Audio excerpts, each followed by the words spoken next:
some of us, you say Twedi and Ponyankopon yeda say, sanse nyewo a nka yeni nkwa anope wona wahwe ye so aboye ho ban na wakrakra yen baby e kwane nam ye weekend yi baby a na ye wo nnuama bi a ye dididi nnuama ya nonom baby a ya nante nsem bi a ya ka baby a ya deda mpo a ye nim se e bi a na ebetimi de how bi dia brain Twedi and Ponyankopon wadom ti anope ye kan atiasefo ho ye kan one more tiase home na umbetimi didi akwaba no pe no a we are part of those people enti anope beka say da ase na ye de ase da kese ye de ama mo amufia no pa bia se property dey break no pa bia mo tuni in say money ye ne bedi dwuma. We are here to serve Ghana.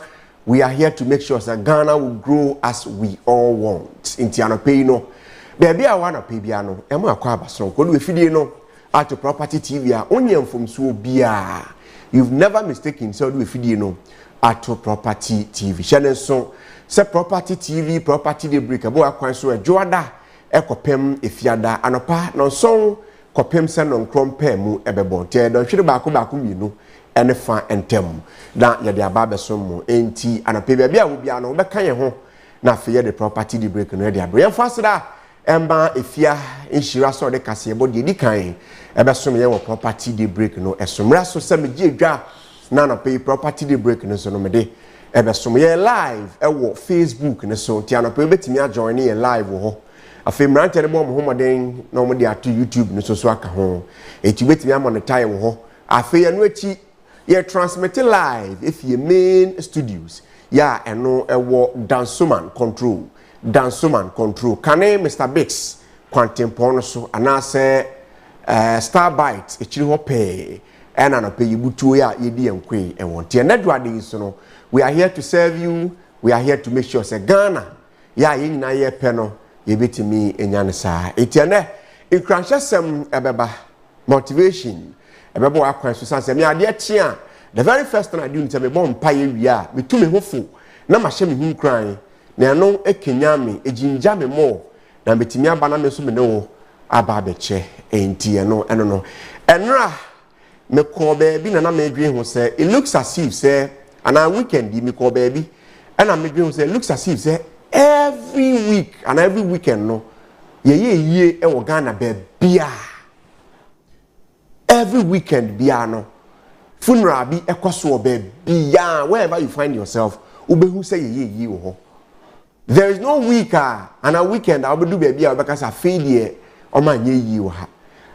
And to me beside me say what is really happening? Is it the end time? Because some of the signs are ye kind of Bible more Twedi and Ponyankopon we catch you know. We are seeing it.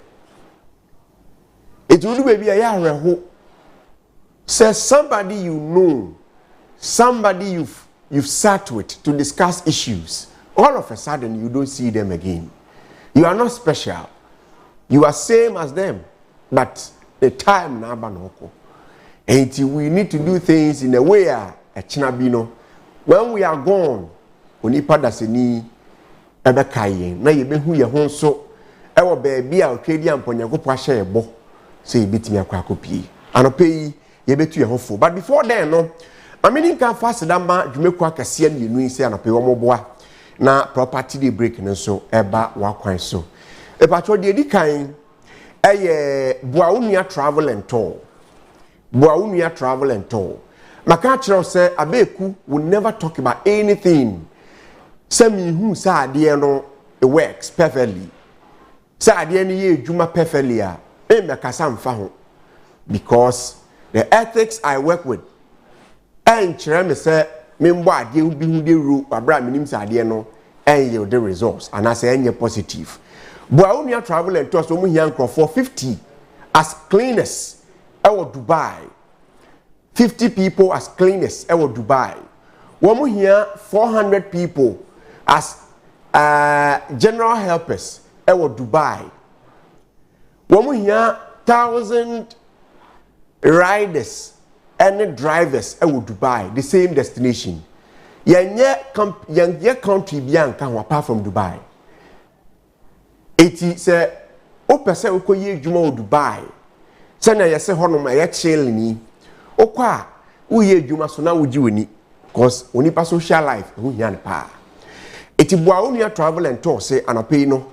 What best they can do for you? They say, Opesa oko as a cleaner. Ube to 13,000 Ghana cedis. Yen surunti. Ye figures ni na trouble. Ube to 13,000 Ghana cedis. And no cover u ticket, u visa, u medicals, ni ubibia. Contract a okoye no o baby a obeda for 2 years. Uwie na opesa o renew a ubetimi ase renew. Salary no enye okay. Enti say bia o yere no opesa otukwan, ukunu no opesa okọ. Wa na opesa okọ, wadamfo, o girlfriend or boyfriend. And a mahwe hu se mo pe baby anka mpo Dubai here, obekwa akọ adwuma ya. Epacho boa unua travel and tour. Ene betimi aboa. Epacho ye kira kwan e wo Dansoman Sahara.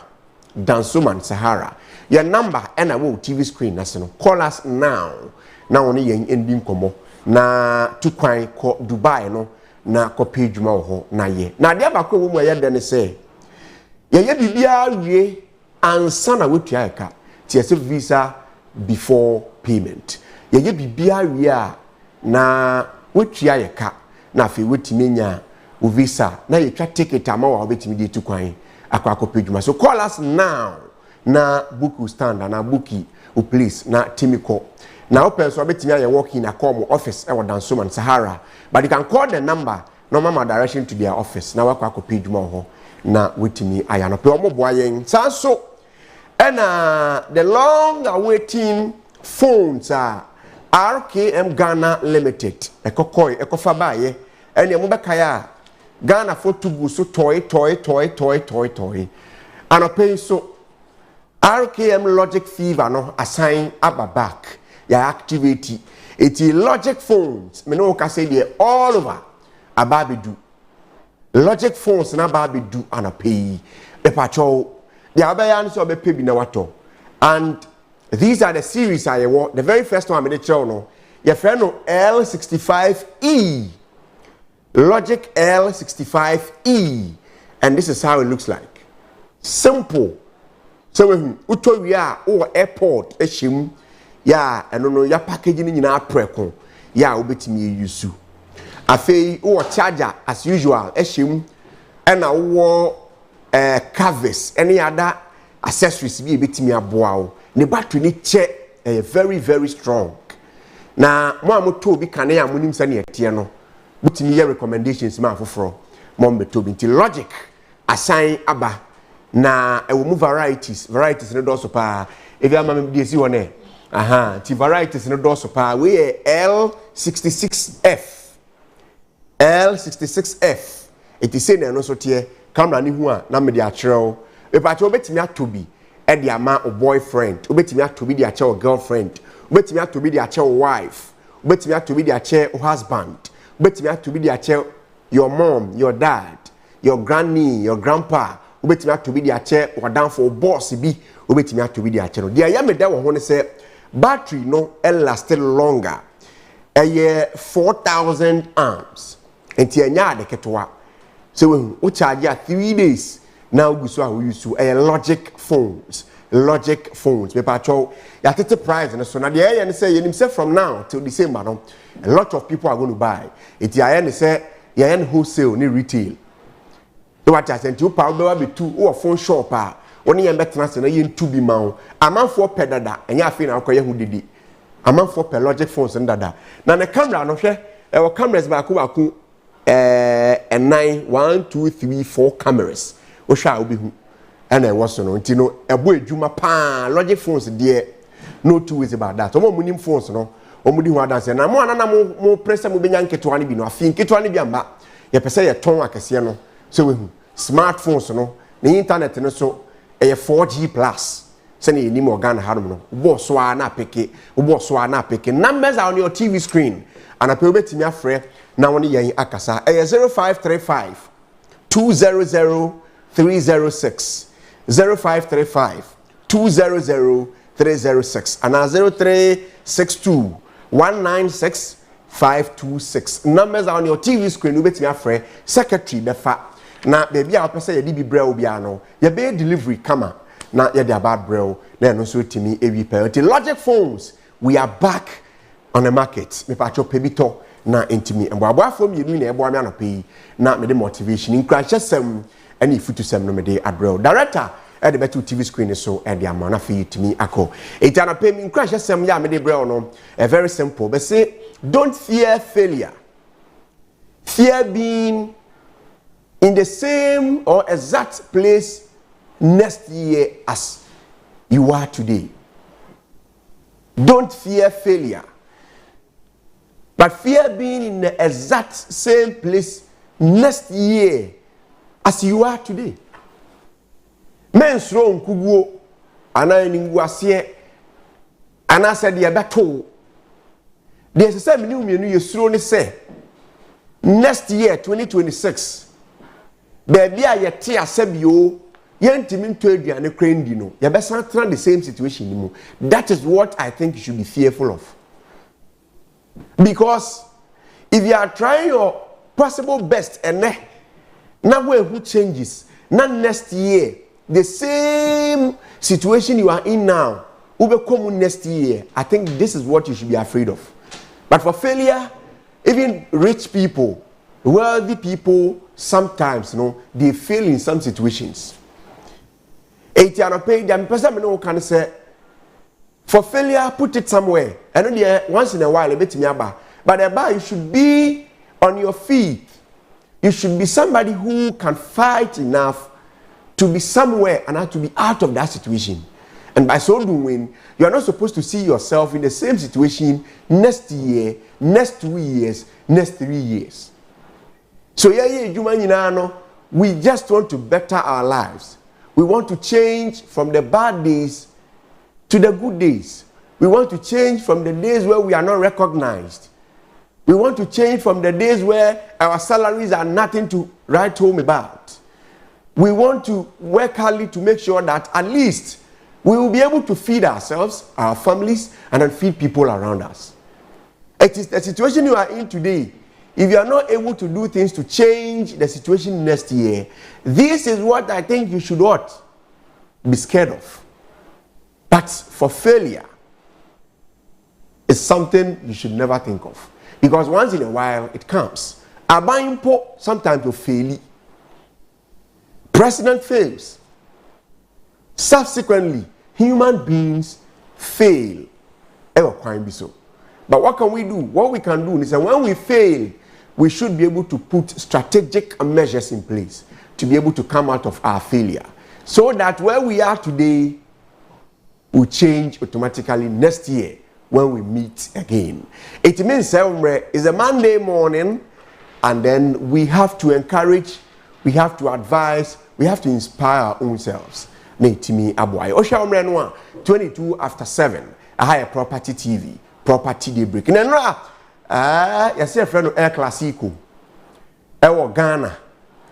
The super clash between the your friends in 1911 and then that of Kumasi Asante Kotoko, the Porcupine Warriors. Na be a House of Folk fan. Mamin Kanene. And now what happened? Ewo Accra Sports Stadium, bro. Man share match, but me accept to be a share. And the commentaries and numbers here comment ne kase nam ho ne ade. And I think the whole of this week, House of Folk ne Kumasi Asante Kotoko ball and our match, the talk of the week. I think there was a goal for House of Folk referee Anigye. Na me review penalty no ojema Kumasi Asante Kotoko no. I still have doubt. Say Premier League e Ghana ha na your league e Ghana ha no e be so lucrative for people to watch. And now me watching be from there na me yes me pump tie. If the people around there no say under no circumstance. Na the akwa no class na me say Blasters or mo Jersey yellow one be. O say bra pa say we wa say obedo Ghana. Now what do you mean? Then you don't have peace. But the people were able to tell me that Blasters yesterday and I was like, how? People are not interested in our leagues, our football here in Ghana again. Tina Beckett almost share German Bundesliga, almost share Italy for the almost share your friend is saying just say almost share Champions League this annual. People are not interested. People are not interested. But all the same, football a win, lose or draw. It has a folk lose by a go to your friend is saying Kumasi Asante Kotoko. Now after the game, there were some few your friend is saying gidi name team wants to be or some players and referee near the but all the same we are all Ghanaian people until we should make sure say but I tell people, especially our referees, that you people should be professional a bit. Ye ni sa machine ya ye bobo na say etwa obi a ye kokohwem your friend is saying VAR na ye kokohwem ye ni bi. It you the referee, you should be a referee, physical referee, and then the machine as well. Now, okodi bibi pocket. Now when the ball ni a call in favor of any share on your TV screen, I'm not telling you to be out so at the house of folk ne Kumasi Asante Kotoko. Musa say mamun come and say man pay. Say we Osha penalty no amonya ne kese wa hana mintumi hu ball ni yi.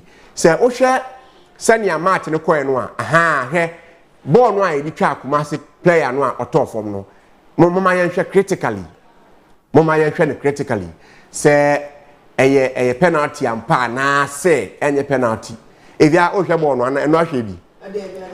O de shadi bi. Oh, asemu well. Yes, I brought for na ye. You try with chill crowd to gane beto 18-yard box no. No. Ntienra. But mama me has to focus for so go no munya ye no. You see a offside. Mo hwese mo benya has to focus for so dey na mama ya. Advance say you see ball no shape referee say offside no. I don't know. Me sha na nimbo mu that match. But I know say referees in our course, and they have the best. Your friend is tactics or meeting did your matches on no. It's a house of folk lost. Enyagro, na super clash. Enyagro, mo bian send me message. Send me message. Bia if ya akwaba. Bibia boko there. Na forward there. E dia nkwa na de ko. We logic fever. Asamba back. Na logic na dey bi ya me dey wo ho no say woto a wo airport e hye ho to hwa bo say ya e wo box no ho yes we benya airport free ka we airport no kra no betimi ato no kra be 200 and 150 and this is the original one logic for ankasa ye diaba say we hu enti no woto ba ko a na chese wenya wo airport so dey ahim na no so etimi abo anti from now no ye bi atum wholesale any retail e bi we kasa Abeiku ade na mo mbie so mama hwe. But says a fabra na mimbiso. Mimbiso. Ansana ya di bokrata na kra.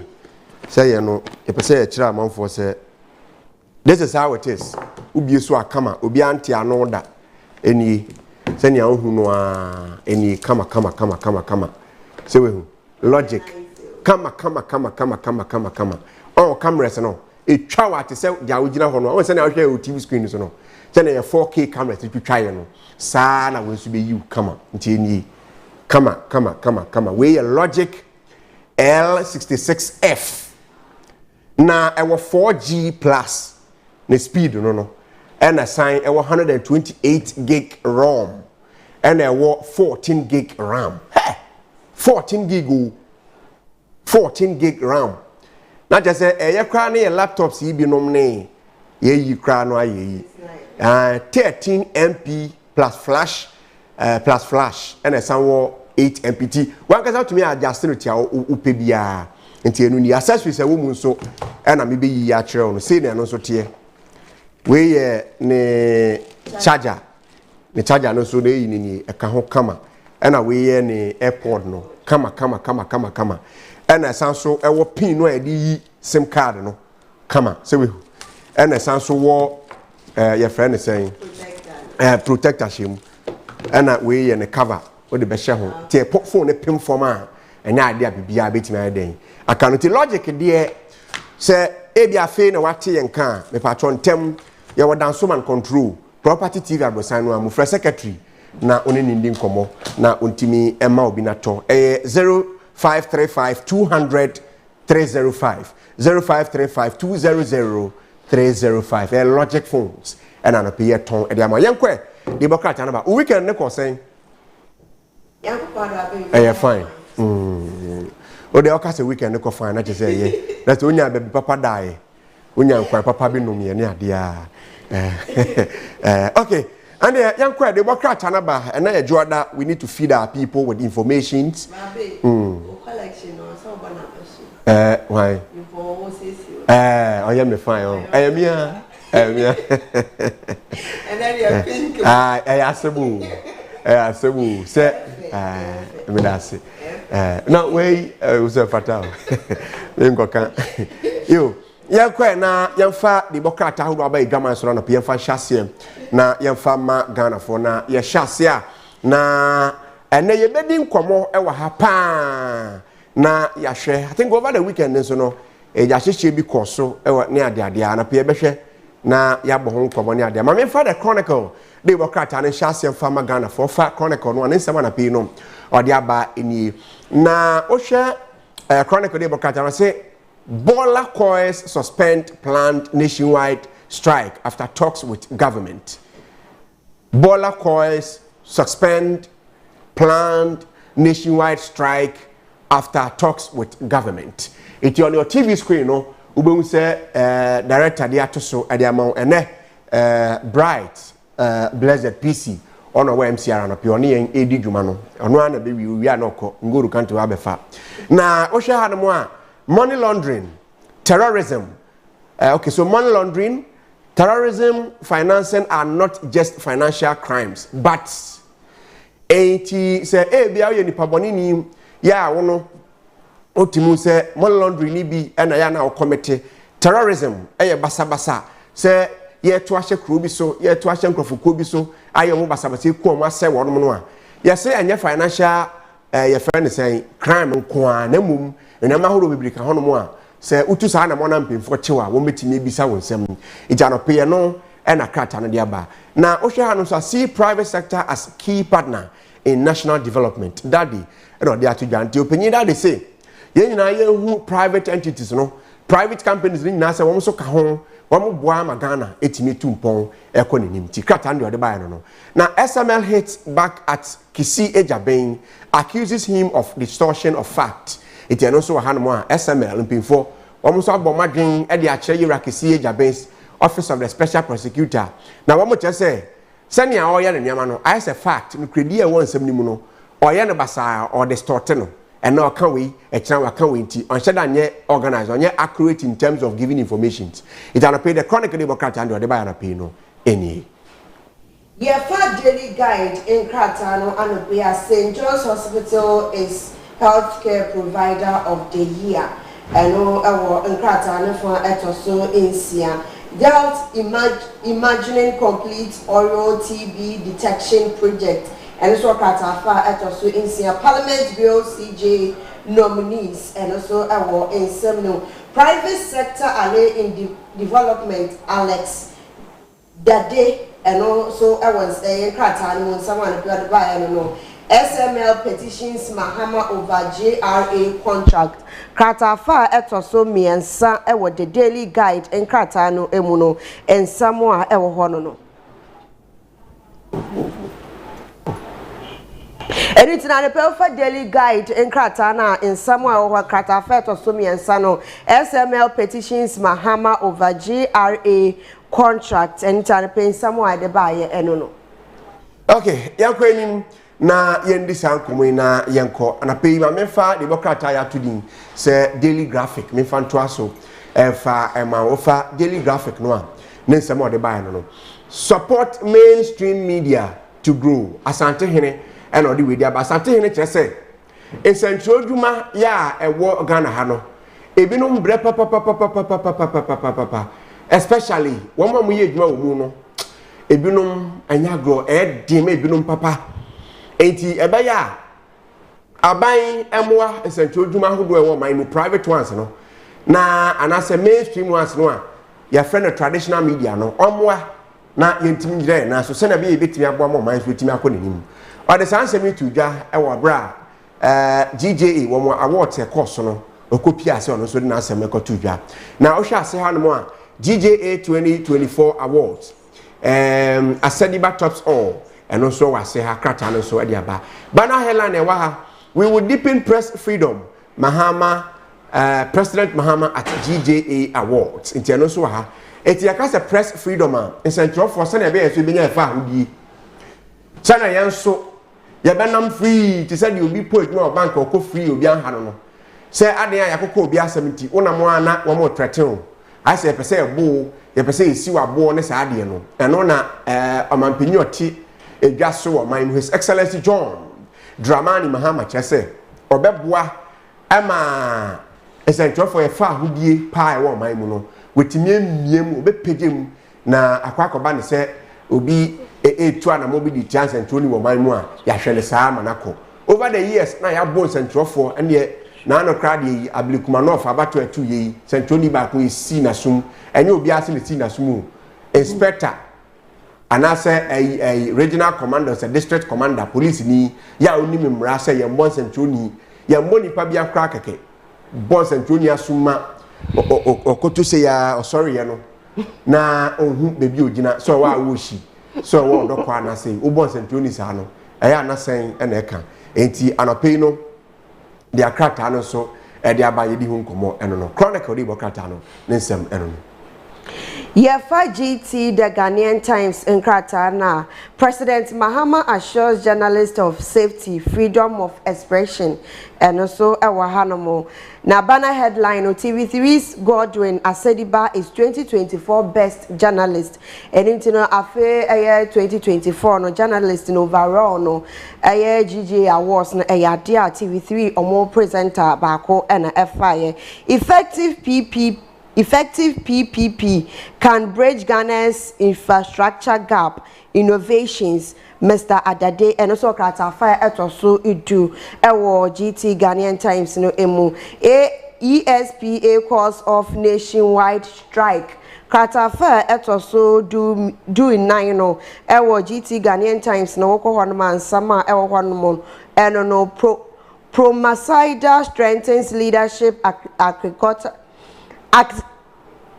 ayede Hene where's no Hene seven so sasa Promasaida strengthens leadership architecture globally and also Kratafa etoso n9 ewo GT Ghanaian Times no emu entrone was ya ne de ya mi hu ko no yenko yenimu na Ghanaian Times anope yen numti amanfo kibaba mo we na anadu ya me transem dia ba akese sa yentimi ni mu nkosa school no ha yo afa yenko yenimu the daily statement ni bokata no ena no pe me de etwa so e dia ma na papa mi hu na to yera jombodu ye mani na no ho fedodo ana obohoyin odin sem ya banti yenko yenimu Berima upon cautions chiefs against partisan politics.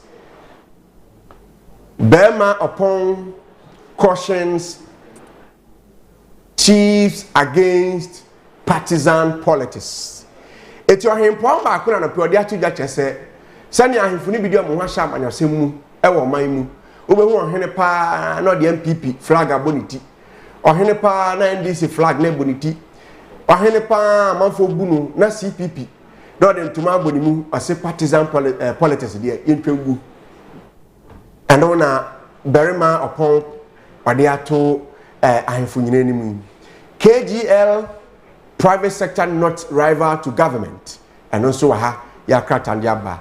Dawa industrial zone to host Ghana's largest solar farm, and also Ewahanwa Kratana so Ediaba. Chief of Staff calls for ethical AI policies across Africa.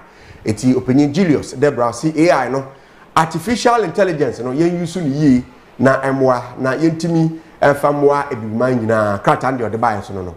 Na Oshobana headline one Mayira Jombodu kane no na oye churchofo penyin edema MPP amaniku no na JFK koyi ni fi ade so na na pedo ade abani I will lead MPP back to power.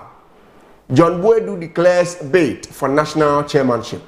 Ejira John Boedu tese opese odi party lenim na 2028 kwa bia so womoje oman si omna so ebu oman fiko magana etime ya krabehwe na we no de obeye ni say or as national chairman na eno timi aboa e ma na timi lead party MPP and eno timi lead Ghana as well ntara pay offer the daily statement no nsem kakro no so ekrochi ye e de bae eni Yefa the new publisher Nkrata na Mahama Schools journalist on news reportage and also ewo ase ahanomo John Buedu runs for NPP national chairman and also Nkrata fa etoso mienu police investigate coach over alleged sodomy 16-year-old victim dead. And into no kwabefo ntentano so na wotwe atwemi Ransford Owusu eya Abeiku wo mfidu nsia wato nananom ewo nsia do no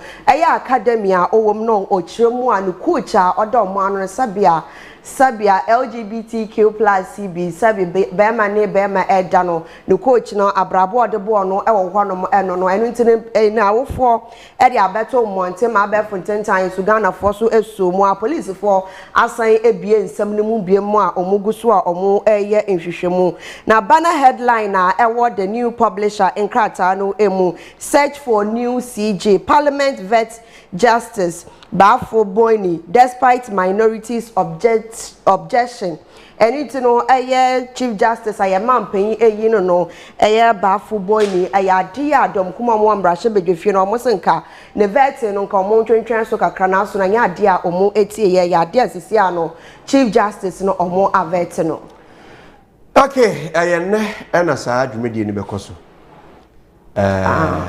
vet ni dia ba ne no me omude de besi ade so as chief justice okay and a chief of staff rather chief of staff and na saa dwumedi na nkasa bekoso but onim say week activities ewumpa yen enkrofon wotwe ya wo ekoto form helicopter crash no na me adma week na wo de report ni beba Ghana forces so ma ye hwehwemu ni nyina ewi the announcement a plane no koto form no and a helicopter no koto form no o ma hwehwemu ni nyina ewi to mo de report ni beba so we are waiting say nyame adma week ya na echina kopem ne ukuada so no sa black box no etime reveal the course nyina enti report no mo de beba na we no won be the public amobia etime hu de womu ankasa nti ye behwe de womu na ye de abesom Ghana fo na pay the new crusading guide edu weekend am fe no the new weekend crusading guide and the new crusading guide and pay need the aba na pay na yedi hu komo I will never give up the fight against Galamsey. Mahama assures Ghanaians. I will never give up the fight against Galamsey. Mahama assures Ghanaians. Katefe tosudu. JDM say pa ba de biarada. Ekon a ye kwetia Galamsey.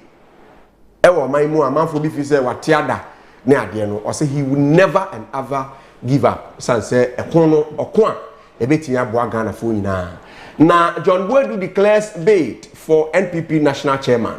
It can not or yet for Pinidema NPP American. Say they will declare say Opeso Jinemu as national chairman.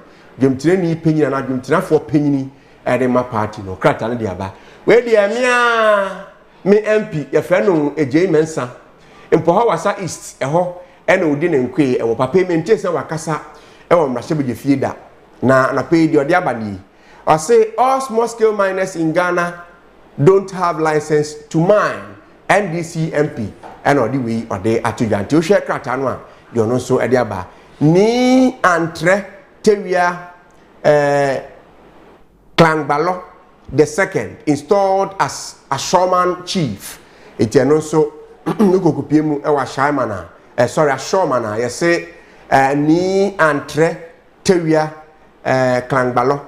Ya otosum yinu ena nei omudu ne si ade so hempon ewo Ashoman estate kata ne de ode aba no na Jehovah Jireh Assemblies of God celebrate Reverend Dr. Joyce Frempong and also ewo ha ya kata no so ede aba. Private sector must be recognized as partner not competitor. Alex Daddy advocates and also ewo ha medi kan abosa asem no so ede ama odada kata fe to so miensa and crony do page 3, 9 and 10 and near banner headline waha Otumfuo expresses anger at Galamsey menace and waha criticizes politicians. Eti Otumfuo said to Atosuminu na and pay one kwaso. Na the can say wedwa ni nyina ne se politicians anase wonom amudi oman so as amanyofo wonom na amakwan se galamsey enkoso wo miamia hodo e wo man mu eti otumfo edwa pa se wo manhwe na galamsey yentimi entu asemfimfi oman mu na de how ba one wonom e wo bi kan tikatafa etoso miensa enkro na edu banner headline no ne nsem ode ba yeso eni. Yefa the Ghanaian point in Kratano say accurate, firm and reliable. Speak truth to power and shun hate speech. President Mahama urges journalists and Okratafa etoso mienu. Private sector must be recognized as a partner, not a competitor. Alex Dede advocates at UG Alumni Lecture 2025. And also Okratafa etoso N9. Naimos arrest 36 galamseyers in Osino and also our Kratafa etoso miensa ewo the Ghanaian point in Kratano Justice Bafo Faces appointment committee today and until their Abe Ekaya no Anita and there and our Justice Bafo Boni on paying for Ebukweke Shiemu Nadia Wubiano Morshe no mo akam. ESPA urges members to suspend planned strike as talks with government progress. Kratafa etoso insia and also paying for and someone or modebaye ewo honom enono. The informer they work Kratano to the new no any. A legend goes home. Dr. Mohammed Ben Abdallah remembered. International Elha. A legend goes home. Dr. Mohammed Ben Abdallah remembered. International Edasro Hormakat and Yaba SML in dirty blackmail over contract cancellation. SML in semi-year, yenim de beka fa hubium, Kratana de Abawa seha. Na SNP thumbs up Ghana for good economic management. SNP thumbs up Ghana for good economic management. It's SNP. Oma bo munsem e de ama my Ghana, oma mo resto, omo fingei. Oma ne ye omo Ghana economy no ekoyi pa na ekoyi so dia na ye de ho na ase nyina ye de ama era kesel ato forcing no so afo hwe oman sikasem so oman foto samfo panyin ona wa Ghana emoye de according to SMP omo se mam de aba no. Government promises to settle debt old waste service providers nti eka aban e de wo mo hwe na omo yi ye bola e prapra kroma kromoti nyina no aban ahyebo so betuaka e de ama wo mu nyina. Bana headline e wa ha enso krata ne de aba okay ase hanom se anesro ha say private sector strategic partner in nation building KGL boss and also odiaba. Government galamsey fight crumbles as illegal miners overpower state. It no so ha ya say illegal miners no wa mo ho ade o mo wale mutumi mo kwa na ya bro o man die so eti krata ne de aba o che se o hwe aban no anaso o man ne ko ye kwatia galamsey no a endu bebi asa ya to sini ene sa krata ne de ba no pe eno no. May the Republic Press in Kratano and Echato Ewaharam banner headline and appear on Modebaye Brian vindicated at last as SNIT renews hunt for strategic investor. Kratafa etoso miensano and Samoa Ewahanam enono. Mahama urges media to safeguard peace ahead of 2028 election and into GJ Omo Awosno and Samoa Mamping Edekwato Honomu Ebi enono. Naimos arrest 41 suspects, including 32 Nigerians in Brim North and Fantiakwa South District. Kratafa etoso miensa.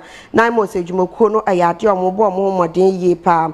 God will not send money from heaven. Mining will continue. Ada MP and all this ansemu ede abaya. Kopo entu sika enfi esoro emfa maye enintino mining no ayade a yebekoso ayede abrahye bedwene no so eka no. Asante region man discovered dead in Galamsey pit after altercation with sex worker. And also our Kratafa etoso in Siasansemi. And also a weekendi mu and a baye abemo ba komu echirima. Sikasambi ewe yasin ankoye sabi enuanoma. Omo eye ahyewa abrabwe no omo de omo ho agimno sikasambi ankoye ewo mu entemu enu ntireja ma omo echiremu se de omo so mbe ye bia no omo ebeye ne we na ebusua no omo kira omo nimpa no omo ahwehwe ne kira kwan ya omo ehu no eni nti omo kọ ya anase omo ehu no na kyese nsu agalamsefo omo amu no mo etu ato wa no nsu etemu no abemu no ehwa no mo na omo kohu no mu ewo rice goods deepens as farmers struggles to sell last harvest and also ewo krata fa eto so enkono ewo the Republic Press enkrata no mu anope. Okay, yafa Democrata ni nyina ensi anope na yenda aboafo yi ase me patro ensentro adwuma no wo pese wo ye bia esese okoje ntete na ntete no to de emiaye bebri na o ma bia atum bebi ho no abekọ no obeba no na ensentro adwuma no nti ase nti unye ni yi but mame fa onko RSE Media College RSE Media College o makache na men kan kire say 2025-2026 admission no koso mo bia atum obenya certificate obenya diploma na wenya advanced diploma if you makache e patcho practicals de school honum de yantoto na se wo mo ye neat numbers are on your TV screen 0244 911365 and 0244 934195 me patcho mo two campuses baako ewa awoshi ena baako nso ewo Abeiku Agape me patcho courses o mo kire no edoso TV radio presentation wo mo ye sports commentary news anchor say no wo mema wa be the best among the rest wo mo akire nkwala de bebri ya wo mo a lot of the media houses ewo Ghana me patcho wo mo ye ne say o ba na pa bia o de uti beto a me patcho RSE Media College e be bia ma o de uti ato kama ya wontua akese wo mu dua wo mo so nsema de wo media house bi say their property TV kona kwa your attachment wo kona say wo ne mboso eni a wo metimi afa ne wa yiduma e patcho school yi e ba 14 years ni wo mo ateten for pa nasia ensa share school ya se and afi Ghana Education Service wo mo so ensa share school no ase e patcho full practicals there wo mo ye teacher fo wo honya akwenya na wo munya adaje e kire nkwala na de kama enti ukohonmo a you are rest assured so be wi no na nsentwe djuma no wa be ye pa beni wo mu ankasa e patcho wabo e the media law and ethics e be tato e the amount wi a unim de ye kan TV so unim de ye kan TV so unim de ye kan radio so unim de ye kan radio so unim se na nsentwe ni krese se wo dress wo ye ohu yie baby a ye mfa nsem a ye kan dia sentoni na o titrotro mu na o witchingam teta o tun trotro mu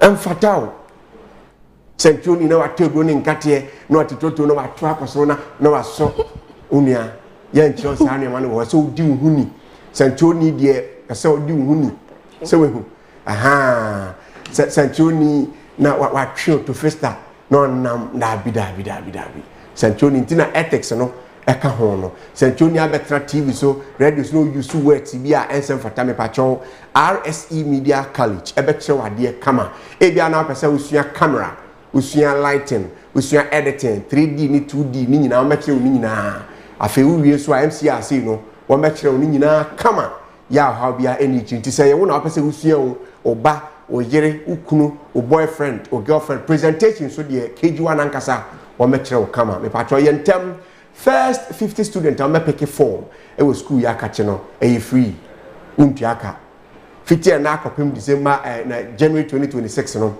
admission ni besi me patcho ma nine more topa o frɛ on pe kache on so fa number no e property TV so Abeiku e na boss so wo mo discount fa bi a wo mo de ebe ma na bibia so e wi peyo afi ana pay abrante ma kache o asase land e japade kase and I know nam Cape Coast kwan so me ba obi car wato Porsche car o amanfo be CDC bi jadem pupo ya oto no sika kase asase nhye asase nsei ejato asase mu a eso na be hye asase ne da ho de pato to asase abrante to asase na sika na yenya no nsusua sika bi won kra sika ne bi won ma oja 2 weeks kra 1 week kra so na asa but fabisha baby papia 200 cedis 150 shebe binka kran na to asase RKM properties womonsa ase ne baby ebi wonie kasoa papa ase se wehu aha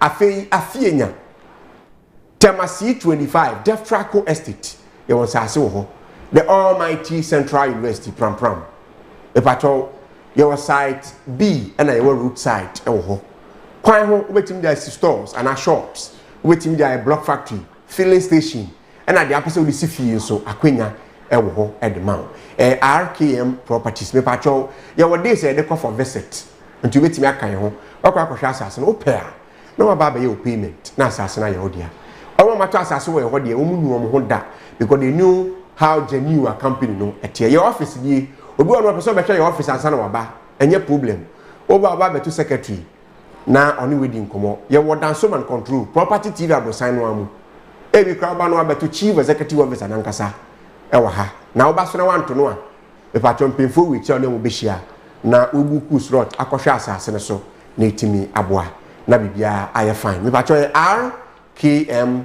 properties abrantel pay lisa and obi say hey nti o akra na wo Ghana na o pay 3,000 cedis. How do you people survive?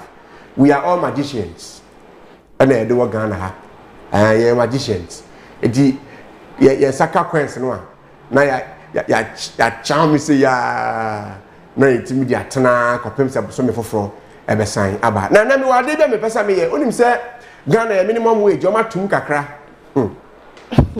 minimum wage no matum kakra na aya me wanwa se Ghana ya minimum wage no as at now pimfo ntumi mpege mu ankodu be 50 Ghana cedis impo if 19 cedis 19 pesos 19 cedis 99 pesos and we pege mu de 21 cedis 17 pesos na no pay me your calculation no se uni obi ye adwuma na se osi otua o per the minimum wage no a usika be no endu 700 Ghana cedis impo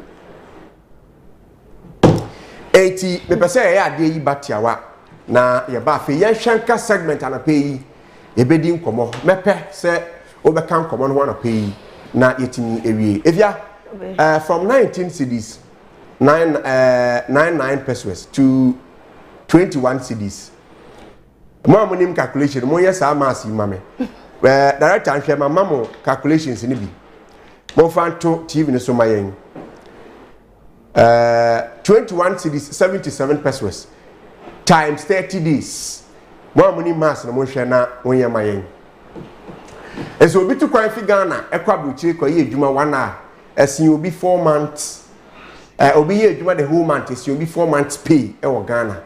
So it looks as if say we are Ghana ni now you juma dia and ya no we juma na sa but some of the reasons you know say some private companies are not able so on your TV screen no this is the current minimum wage buying ediaba na you say 21 cedis 77 pesos it is only obi ye juma Ghana when tiane kakra no one man fa bibia nko fi kra no ese wo ma no 21 cedis 77 pesos every day minimum wage and that's no uni obi ye adwuma o Ghana say ohwe o shop ma wo say oye dem ma wo say o prafie ma wo so oye dem ma wo no when tiane kakra every day no so ma no 21 Ghana cedis 77 pesos now your calculation kakra if you are an power bid more design okay transport you're saying me transport in I see 21 20 a clear minimum wage a clear minimum wage no oba odi be saying you fan say we that did when did crowd you abenom any aduane abenom be di be saying 25 cedis 25 it you can 21 plus 25 what can we be saying 46 Ghana cedis it ya bro minimum wage no so e wo man o man mu but I say working with an employee if for nothing at all you should be able to pay him or her 21 cedis 77 pesos a day in a month which is 30 days you can 30 but you Sundays film no Saturdays film we are doing like 24 days and you can say so 500 Ghana cedis cry. And this is what Abeiku we should be paying workers, and our workers should be paid every day. I have some there will be a discussion into that. I feel na Abeiku no ba eti yebehwe na yedi ho nkomo na eno so etimi abo but onim say the whole of this week no activities be beko so e wo man mu medikan epone ho kire wo kakra se week mu helicopter no ekoto form e wo boase ne nimpotem wo ba bi no report na ya yire di mpemfo be se me na be se ya yire di enti report na ba enti nyame adom e kina Tuesday 11th November 2025 President Mahama and I said details of the report will be made public through a media briefing until we are ready. They are now supporting tia helicopter ne koto form your friends say boase ne nimpotem wo baby no ebeba betuja na wetimi hu say ti we na beto odwa ana we na ekoso nchampemfo ntimi ansia no kwan ne ade black box no mfaso e wo ho enti reporting beba so you should anticipate say kwan bia so e be hu the findings e kofa sa akwenhia no e de bae na watwi mu aso amampanyin John Dramani Mahama nkokwa nketenkete aha anti we no yera fellas kwati ofosu ni Facebook page ono kasa de ma ban ono de tudwa say very important week coming up tomorrow.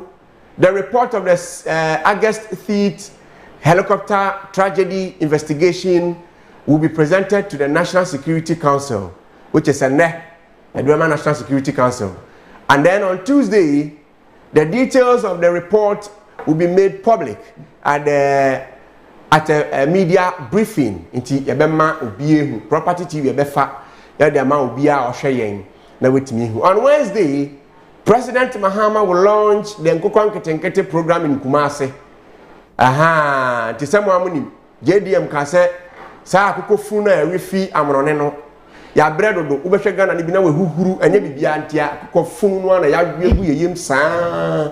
Aye wasemewe chicken obwa aye akoko funu ya bo moduro ne ade a. JDM say opese this time no ya yenye nkoko ni bi o Ghana okoto akoko no wa wetwa ne ti wetutu no ho bo se fresh na wo wi na wo wi enti nyame ya adom a on Wednesday which is on the 12th JDM ebeko na one amanfo awonum ana on the 13th amanfo mo kuma se wa ko launch nkoko nketenkete no ho na no so timi aboa afei owi a dia friend say Thursday nyame ya adom a no so 2026 budget no osrafo hwe man sika sam so ono so de ho sem ebekwa akotudwa e wo mrahye bu fenti na watwe de fully packed ya openyi Felix Kwati Ofosu spokesperson edema the presidency ono so ede aba betudwa anope ntie no eno no efia oni be de bia ho me wo be de ba we no na me komra na ye behwe the dominance of foreign companies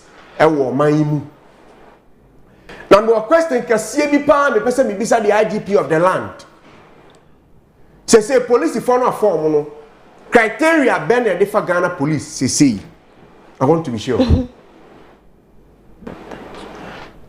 IGP Christian Tete Yohonu criteria ben na ofaso and they recruit and how they employ officers into the police industry. I want to know because so one nam Accra Winnie Bakwanso Cape Coastal, what you see on the road is an eyesore. And we need to talk about it until say to say it's a norm to some of the police officers. But if you are in the bed, you are in the you buy the better so that they are magana for yanko. If you are birthday way efi producer at Property TV Prisla Owusu Buama e wono na ekwo adiama ne mentor ne father Apostle Joe Atachi, founder and leader of Kingdom Tabernacle International Ministry. Belated birthday and into Apostle Joe, happy belated birthday to you. We efi wankasa wo baba Prisla e wono mo ene ekwo adiamo osi yankopo ensure papa otutu anamo ina emfensie wongosra no dani de ina yankopo enkenye mu emfamo emo wasofo ina so ebi entumi enso almost eso. And into Apostle Joe, happy belated birthday to you. Now unim say producer may anticipate say that you bit me be woman of God. Obetumi pa. Obetumi be book clerical. Obetumi pa. Sa na me anticipate. Obetumi na already dedicated on amsumu on pen ho asem. Oya be amakra na utwem na utia ne mpobo aso ade obeye o. Me hunu me nya vision bi say daachi. Obetumi be woman of God, we book clerical. Oh pa, I need obetumi ai. Obeye lady apostle. Lady apostle. Yo. Yan komre na ye buy that was something. It's no that hilfa. Cause I represent say energy is different. Yeah, from Abeiku. Yamoah. Yeah, but say.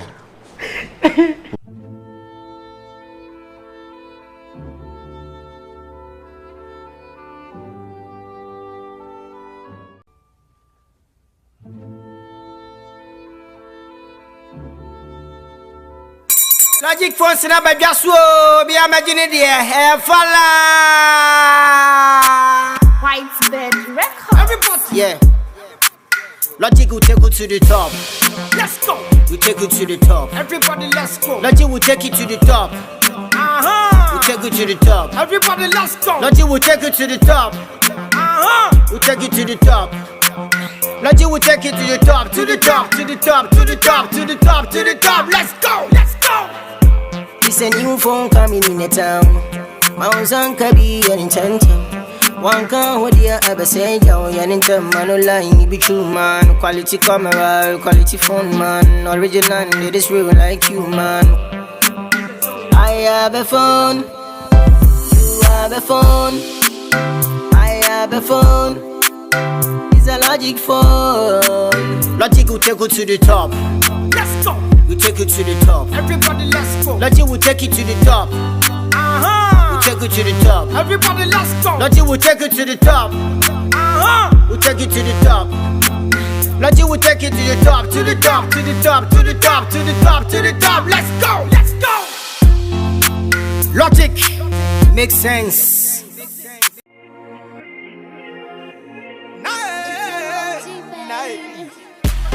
Hi, do you dream of transforming beauty? Do you dream of shaping trends and creating confidence, one masterpiece at a time? Then welcome to Bella's Beauty Training Center, your number one stop cosmetology school. At Bella's, you will discover hands-on training in a vibrant, supportive environment. You will master the latest technique, develop a keen eye for detail, and build a professional portfolio that shines. Our courses include manicure, pedicure, all types of nail extensions, wigs and weave, and makeup. What else? I be them one of the figures that we no go do. If you not we do one with the skin pain. What's it walk up them and who be you? At Bella's Beauty Training Center, we don't just teach cosmetology. We ignite your passion and elevate your artistry. We turn that passion into a rewarding career. Join our 3-month course, our 6-month course, and our 1-year course. We are located right at Abeiku Market.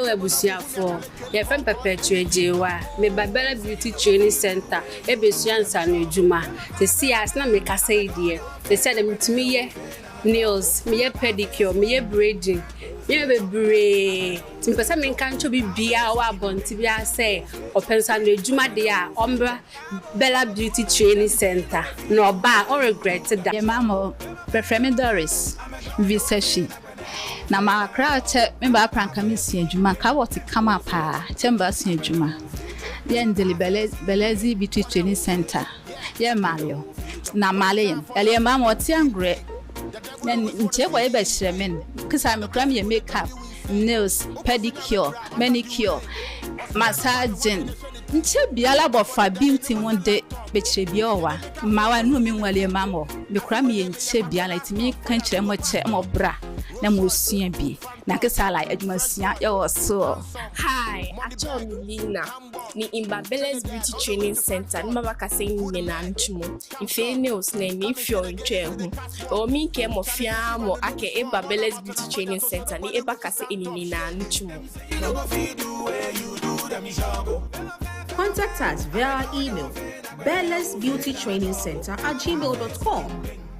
Call or WhatsApp us on 053-879-9422 or 024-758-3620.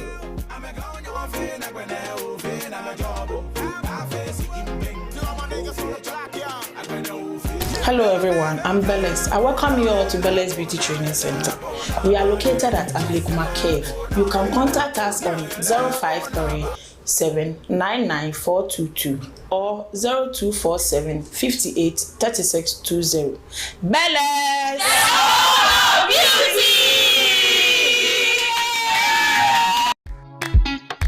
Ghana for a fearful na the RKM Vintage Gates Abba Nati RKM Vintage Gates the Nyani Nadia Papa ena kabum aye ewa hoden check classic na ebo efie ho ban Shannon say our designs are clean, bold and reliable, designed to handle tough weather, perfect for homes, estates or commercial properties. Every gate is built with expert craftsmanship to ensure long-term performance and premium finish. RKM Vintage Gates, our Mr. Big's restaurant Echipe, Dansoman Control, Accra, Ghana, and offering our 053-5200-306 or 059-5108-019. RKM Vintage Gates, strong, secure, and built to impress.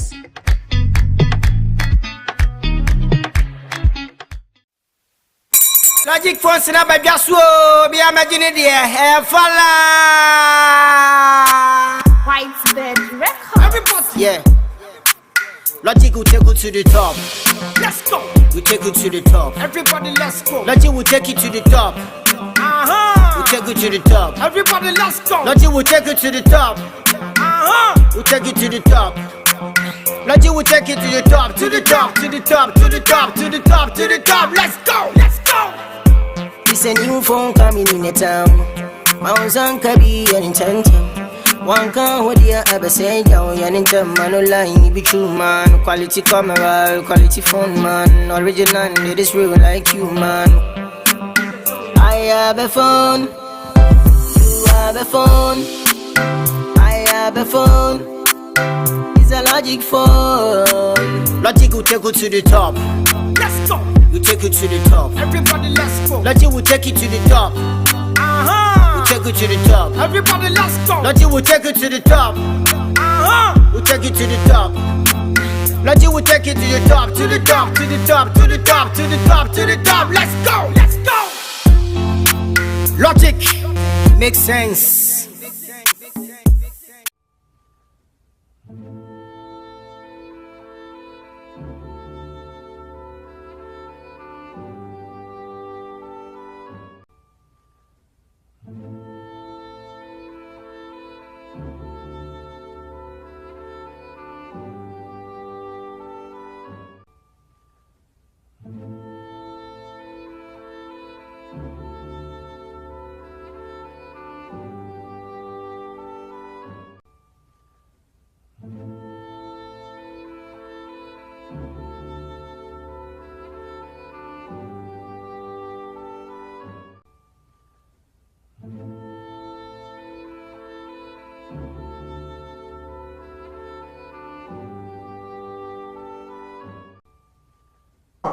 Property TV, property day breaks so pay.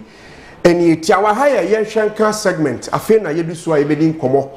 Ewa ha issues Ghana for here one issues say shady home komo for a longer time. Yen can one sem it's a quite bit to say normal, a quite bit to say yen jana samanenka na eno na Ghana for minimum say ye jana samanaka dache at your how at the bedroom.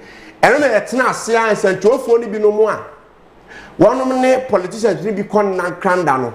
Woman to me, this had no come I change a job for a friend say, politicians no high. Woman to me, I hit 2 on them hard. Now, woman to me, I might be ye, mamma no cassie. Galam say to me, I did someone to a level and to a point where Ghana Water Company Limited, Air Carter said they are not even able to treat water. It was some part of Ghana. Nana, the very first time I said, me bisa IGP asem. There are George, a coup for that time. There were a lot of people and now one more bomb on some. I can say police fraternity no more assassin.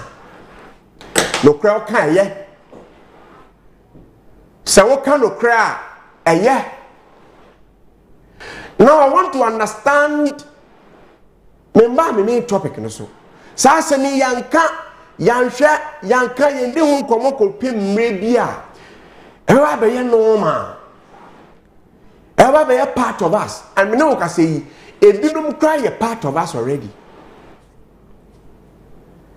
Na da ben na ye betimi atrase aka sansem no a na etimi aba to conclusion say ade bi wo ho no mo a yanhwe ndi hu komo a ebe sei. Ghana Police Service, many Samo, I respect you a lot. In fact, all the security agencies in the country, I respect you. Because once you guys are protecting lives and properties, we should be able to accord you the maximum respect. But IGP, I'm telling you, some of your people are disgracing you. Some of your people are disgracing the police service. And it is not fair. I know how difficult it is to manage a company, how difficult it is to manage people. But where you are is very sensitive. I believe, say, you should be able to go down and listen to the people of Ghana. Okay? So when I'm highway, so especially from central region, Kotakrade, Kumase, Ashanti region, if I say central, Cape Coast, and Potimua. Some of the police officers, I say a norm. And what they do is that they don't check drivers any longer. They take money straight. Asema mi ke Ghana for nye ni msemo. Drivers on place our road will tell you, say, bra, Yamoah muskano, we are not moving. It is a driver and kwaso. None the lights and ye juma. Now only spare tire. The handbrake and ye juma. None in the car and ye juma. The police and some of the police officers are not interested in that. They are interested in extorting money. And this time, they are not even shy. They are not scared. Regardless of who is in the car, they will take it. Here, Christian Tetehonu, I just want to draw your attention to how some of your people are making the Ghana police unpopular. And I was in the car, very quiet. And I'm not sure what's happening. Baby, we are driver near Yamoah should be some. Are we supposed to do that? It's different if maybe Ghanaians will say, oh, we want to show appreciation to Ghana police. But to the extent of, they say, no, I be a part of us, no. Me three IGP adie gina so say yes no. So who be a oman adie nkoso. So who be a ye three adie gina so na pay say some of the police officers in the country are not helping the police service. Some. Most of them are doing well. Others are also disgracing the Ghana police service. Adentia. Are they not paid well? Are they not treated well? When I make a comparison, be say Ghana, your friend is a police and a teacher for when last the one say teacher ni be a coach na baby start skate you apart from classes I may also. But I don't know if they are buying or the government is not paying these people well. We should look into that. But if they are paid well, but among us are interesting, let's extort money from people. We should pay attention to that, because everybody, be a norm, everybody a part and parcel of us. It will be an idea. Police in the crowd in a honor na BBS on fee because me take what I expect the police officer to do. They say, on license, on my check it, or spare tire, or hand, or seat belt, or your foot, and are they driving? Some drivers even wear slippers. Charlie, what? The handbrake and ye juma on seat belt, or whom police in you when you are no shed out chair to the comb. These are some of the things you should be checking. Over speeding, Christmas, a lot of accidents. These are some of the things I believe said the Ghana Police Service should be checking. Now, say what the car when I say man for didn't come out the Ghana Police Service one, but to some of us, we know some police officers are genuine and they are working hard to make sure Ghana will progress. The few ones in there, I ask myself, say, why man they fast why your employees and no ever share Ghana Police Service in him? And this is a question to the IGP. This is a question to the IGP. Mami fire honestly because Yabeka, we will talk about it. And then Okasafa who we are from nowhere over to your calls. So why are you talking about police officers? But Ghana form for trot. Ghana form for long journey cars. They know how police officers harass them. Eti driver no tufi kaneshi, o tufi Accra, o tufi Circular, wabua no ho, asesa sika ahye ne nchen baby a, odu police checkpoint bi ama, no they are police officers no. And they are not shy taking it. My point is that are they entitled to be receiving that money? Are we not influencing their decisions when we give them such monies? Are we not influenced? Because once the driver gives them money, on checking a spare tire, on checking license, on checking say or what seat belt, on checking say shampoo, papa the driver na, on checking say money na. Say from some you car no one. Wama sika eti ejai ye kokum nkrofu dodo a e wo car. IGP with all due respect, I believe say Juma no yeah, but Yamane Sipreko. I believe say Juma no oh yeah, but Yamane si. When such things are reported to you, make sure that some police officers will be sanctioned. When some things and some issues comes to you, make sure that some of these police officers will be sanctioned. Police officers are paid every month. I'm even told that they are paid 2 weeks. So why? And I'm moving no more police Juma yes sir. To say the police funny be argument say what pon Juma kwana so kofi no. What pon night no on kofi o. Ono akwa ni moto and o park or joint. Etete a driver for. Are they? Why should we experience that in our own country? Police in our ocean mom say the people will have peace. The right thing is done. Sometimes they don't even care. And I believe he said Nina has to do with that protocol. How some police officers entered the service. Minimum way. And all want the genuine heart to enter into the service, they don't even get the chance to be there. We should be careful. And this is to all the political parties. Go and work for us. Drivers need to be back at Ojano, your friend say, a Kanechi, Wajeno, or Odoko, Fufro, Obama Alam Market, Ubi Bajeno. A teacher say, driver is working for police officers every day. It is bad. Nanse mo bono.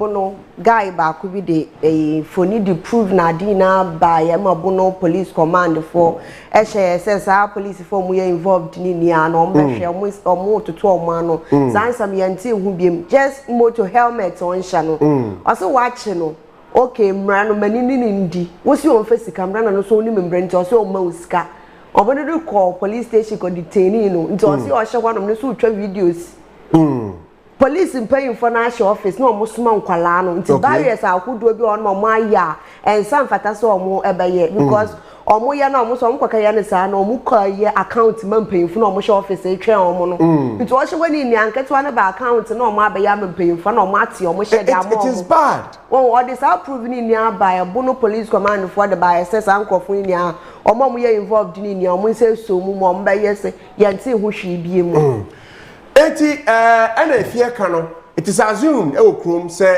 wo mo kwa bonten akwagiska be sales e de ma the leadership of police no but me I don't want to believe that and I'm krom but police officers papa for woman wo mo ye adwuma na de aboa Ghana but this is just a preamble to the IGP. I just want to draw his attention to what goes on in town. Onim say last week ya interview bi wa ha Couriers Union Association of Ghana. Wamo echi motorbike said ye okada binum e de fa nyoma boat ni ade no. Yes, after your interview no ene no I think say some of the papers are capture your story no ene na very important say Ghana for who say the way we are contributing to the growth of Ghana. I think a lot of people are getting to know that Couriers Union salute NYA boss, National Youth Authority boss, and one more a salute to no say I hear an opinion can no say the near the choir or fast or the Abwa Courier Union no now we meet ya nim and Casantano pay producer and at Nesaka or the Atumu say yes, but yes, I be a hanom and me come me person me the check Ghana phone has to do with foreigners are dominating our Ghana in terms of owning businesses. Kokrom na yi companies edu ye the well-doing companies in Ghana here. Emu du na be ya emu miensa Ghana for dia en kan na foreigners. Ya make an ye pa. So offer companies back do 10. Na say oka say o select whanum na moye owners of that company. Companies are you like oh they are doing well. Emu back do. Emu son foreigners the emu miensa pe and Ghana media. Adentia because Ghana phone pay for ne hu say pa say be ma yankasa Ghana for ne bien djuma fa Ghana for ha no ye nyeda. We end up selling our lands. We end up selling our space to the foreigners. They should come and build. Kenya money. But me wo fie no say me ma me aye bankuni nkuman kwan fie a. I'm not expecting my mom to serve outsider before I'm served. And this is not common sense, logic. Foreigners are dominating Ghana and every more be able to Ghana habiano. And China need India. And India Pakistan for Lebanese co-industrial area na kwa. One of the only companies I can see Oma fa Ghana for mutuo kafia bi te say anomenu. Now are we not still slaves? Are we not still under slavery? Because yeah, that's who ha say Ghana need to me. You have Ghanaians a lot of school entrepreneurship, but are they able to establish themselves? Capital ni ho, even space ni ho. Occupy space to even position your business as a Ghanaian. The way of frustration now become no, it is not easy. But let a foreigner come today. Shops cry away, be bugu na yatwan.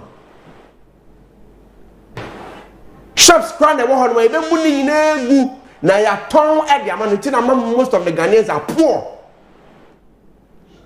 Because if Abeiku is able to open a company, establish a business, now me find microphone room and I'm feeding some homes.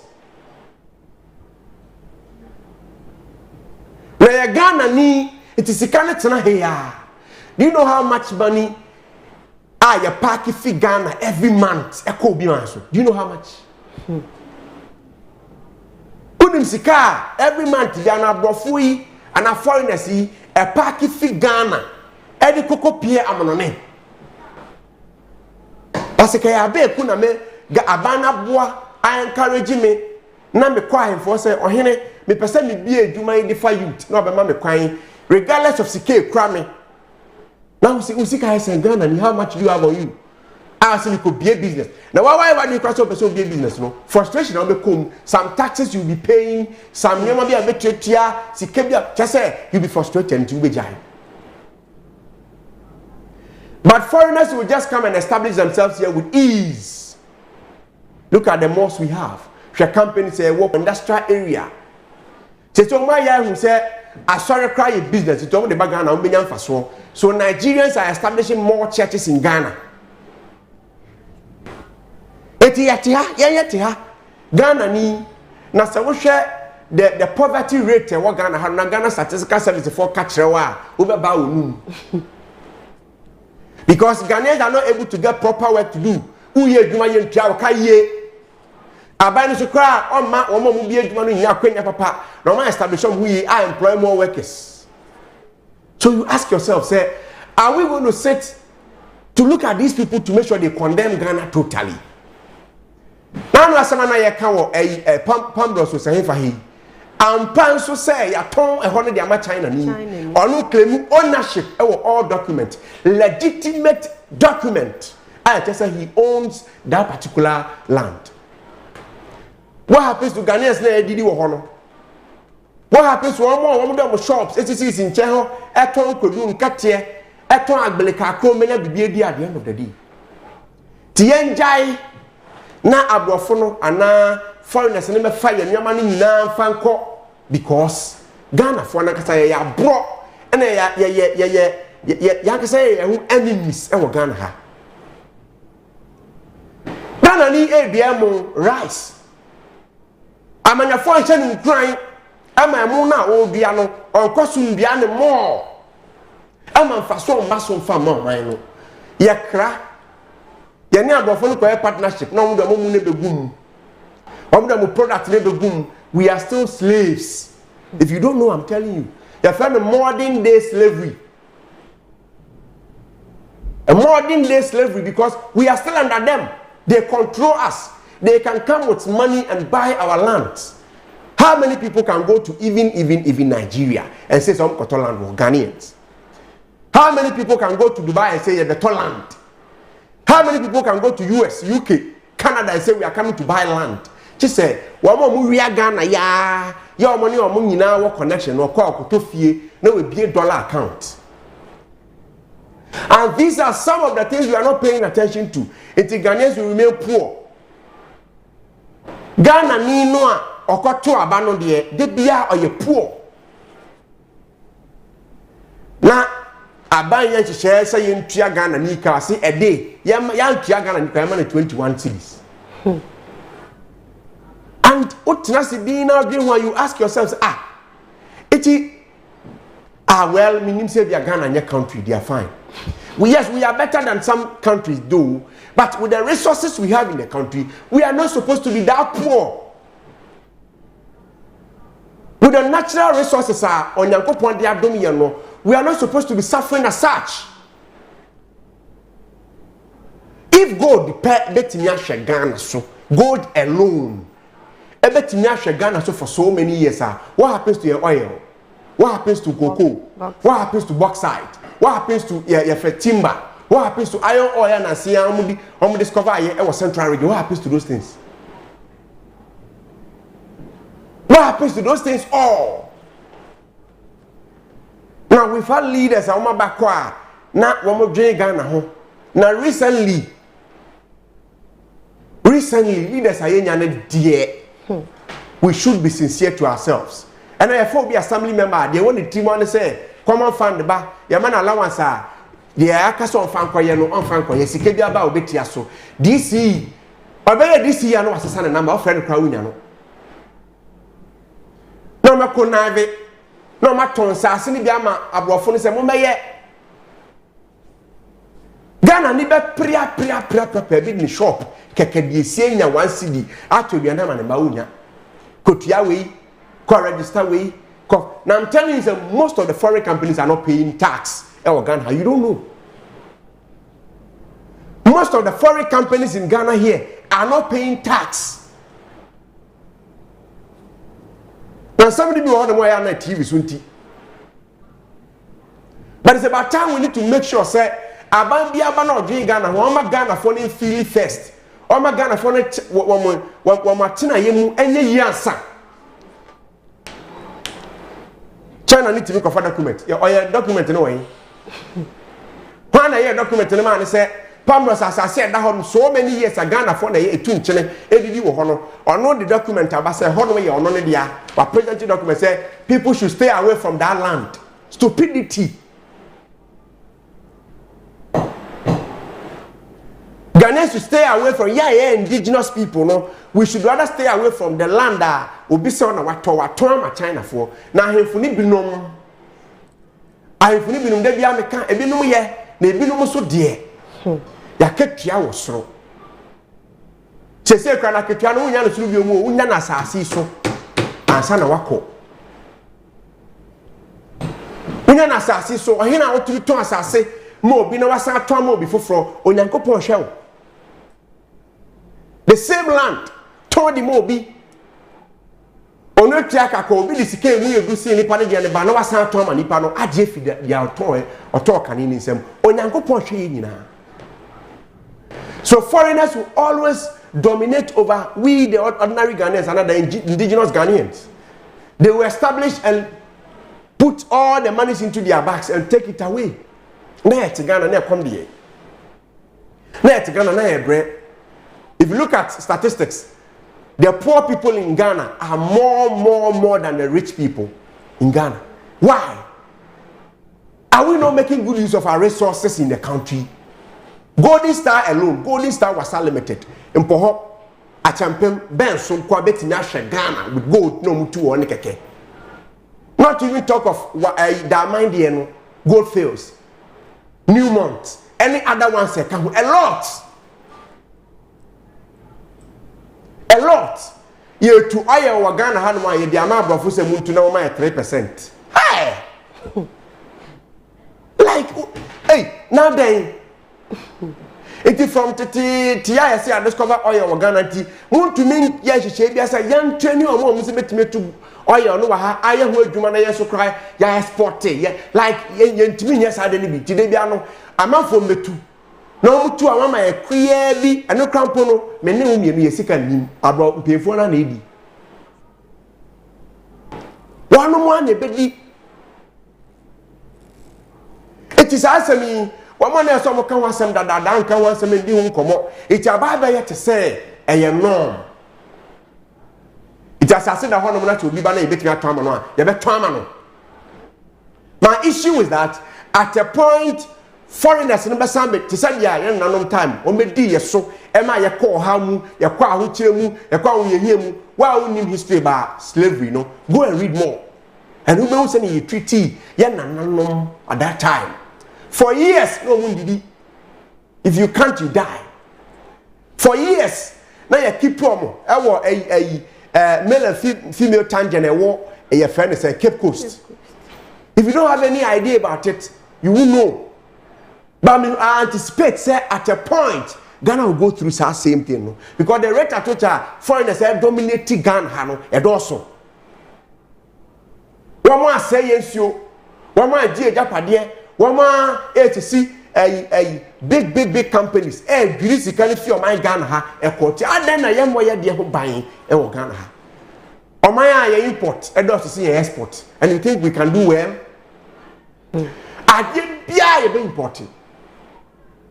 Adie bia ye be kra manaba eti ye den yen asomano what are we doing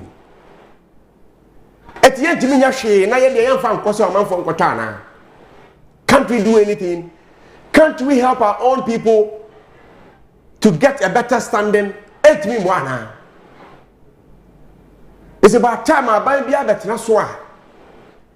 Or making sure that Ghanaians who are ready to establish themselves to open businesses, companies.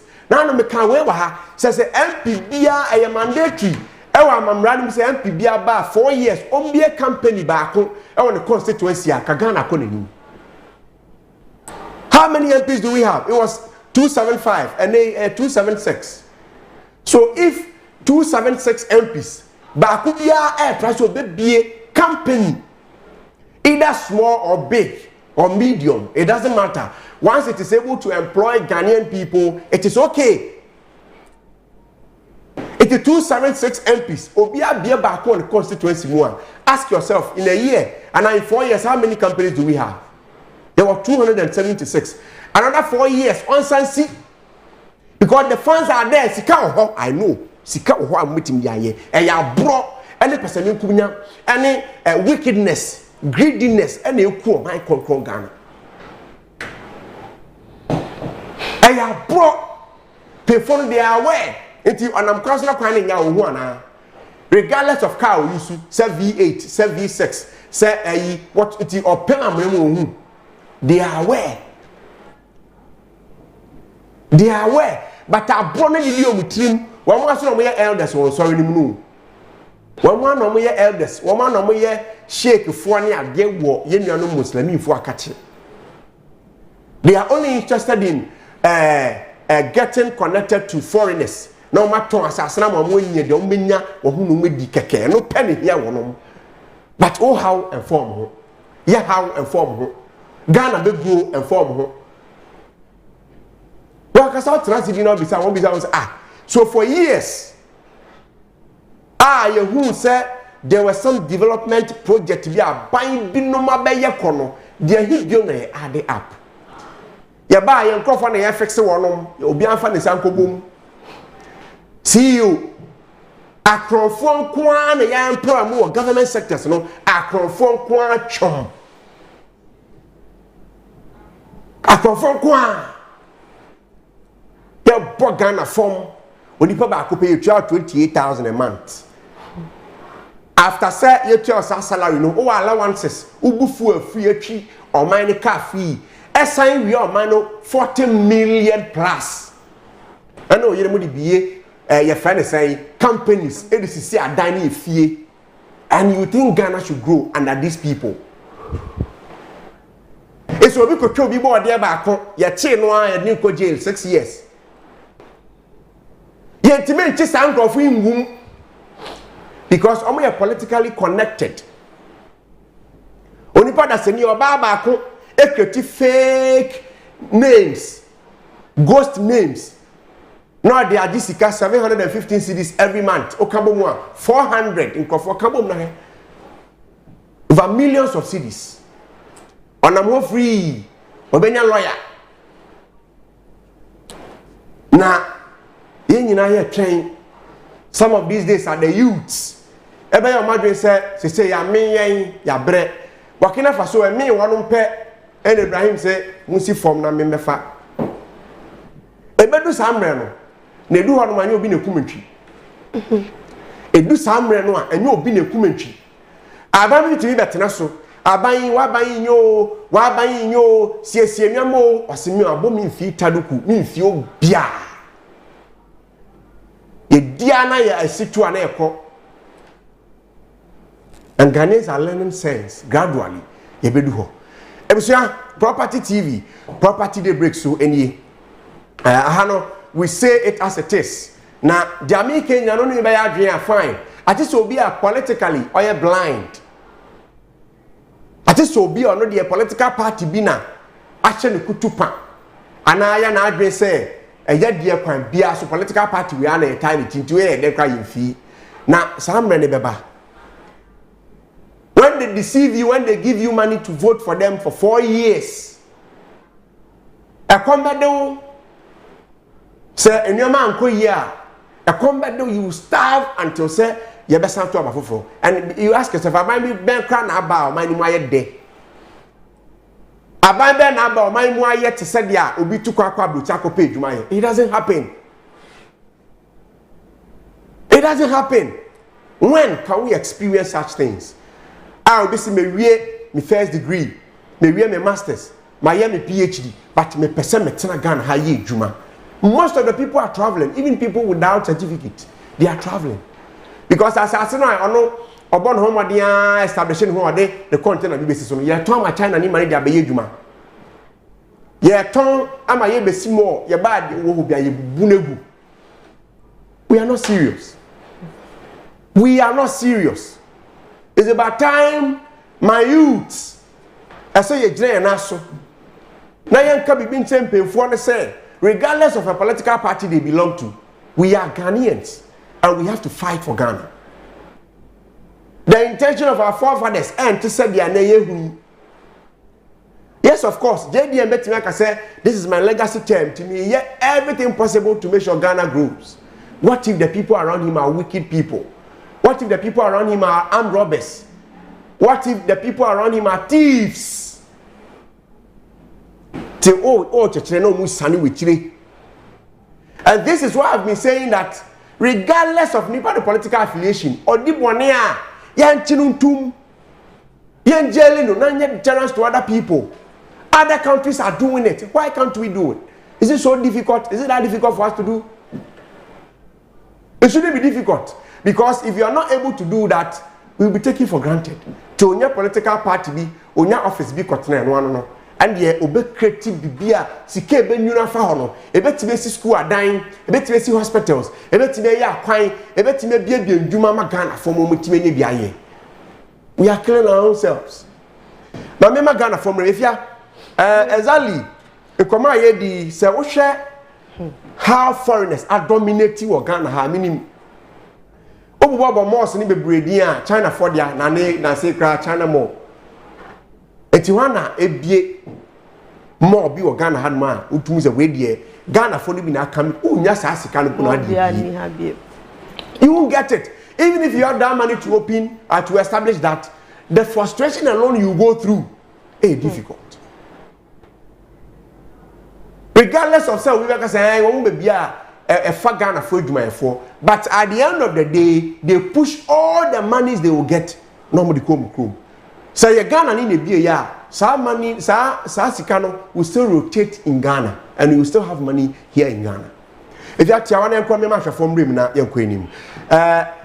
dominance of your friend is saying foreign businesses in Ghana.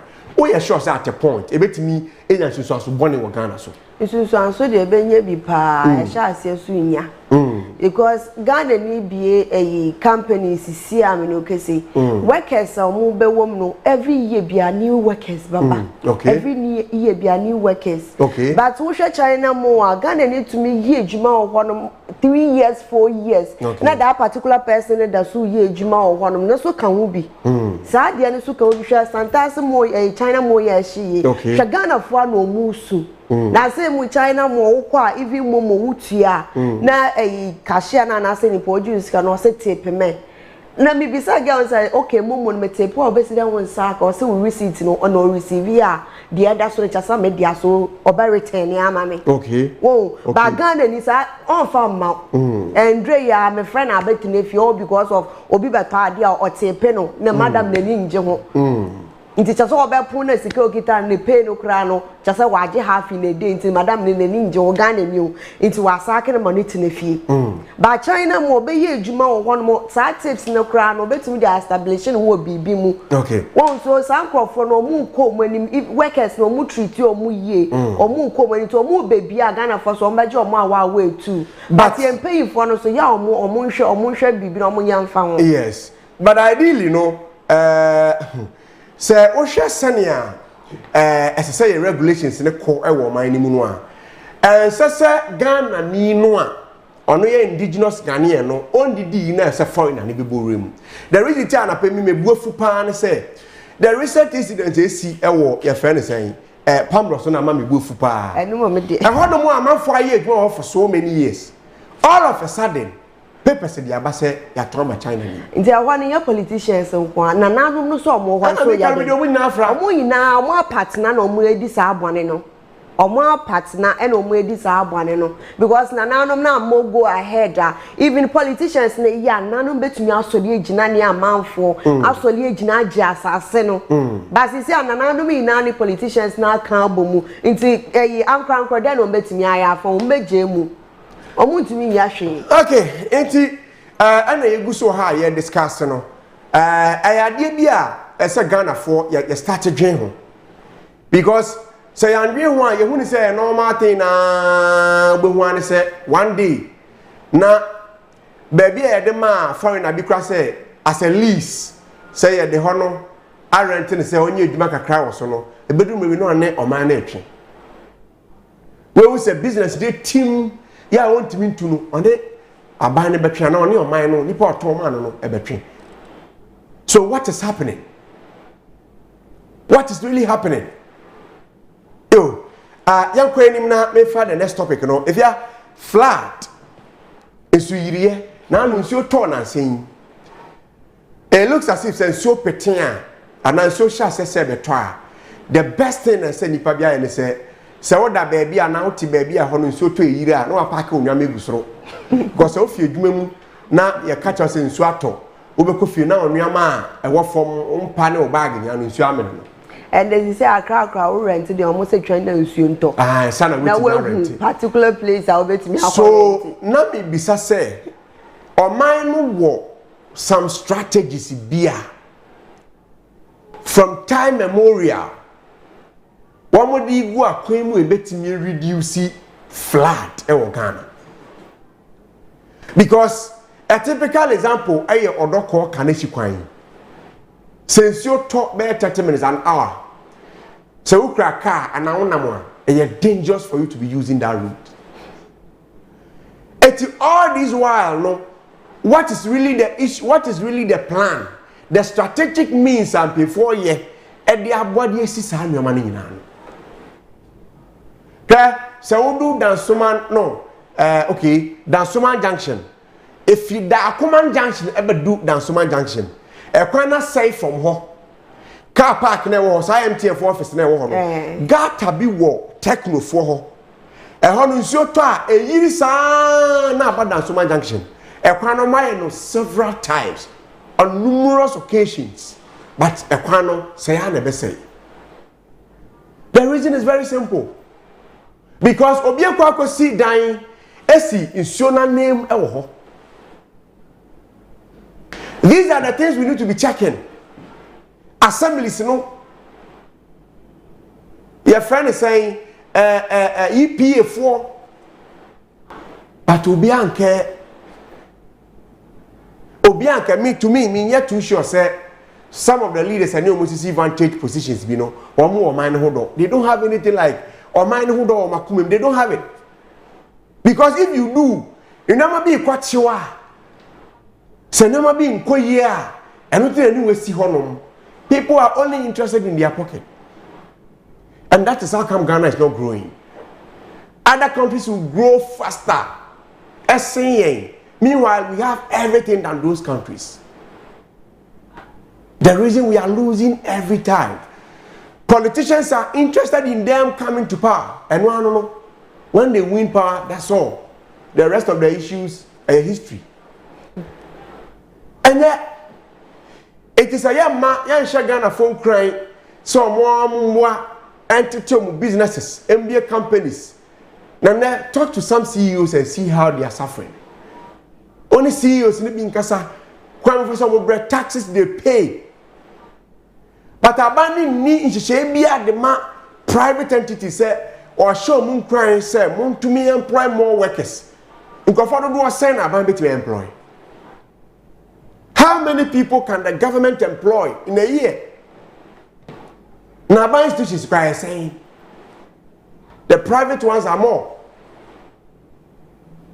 Mamene wuni kome na brim na yanko na fei bibia enye kama ubetimi abem na ene wedi nkomo na yakwani mame fasida ema logic phones anapei wono na edi akagiremu na yetimi ede property dey break no ye dey abro logic phones say na tie se wehu ya package ne kama oto ba ku bia no a unya airport ehyem charger ene ne earpiece ne other ones ya ka ho nyina no ewo mti wobetimi anya na kama ye wo wholesale ne retail price ho a oba ye betimi dem opese otu ne bebre kogu shop mu so a akwenya ewo ho e de ma kama efia ba ko so na si efie ni mu very kama enti say na tie se wehu we ye L66F me patron o hwe ya obetimi atobi ache obi a pese otobi che no ebo no form kama ebo yedin obetimi atobi e papa na eche so obetimi afrend numbers a ewo TV screen so no 0535200305 and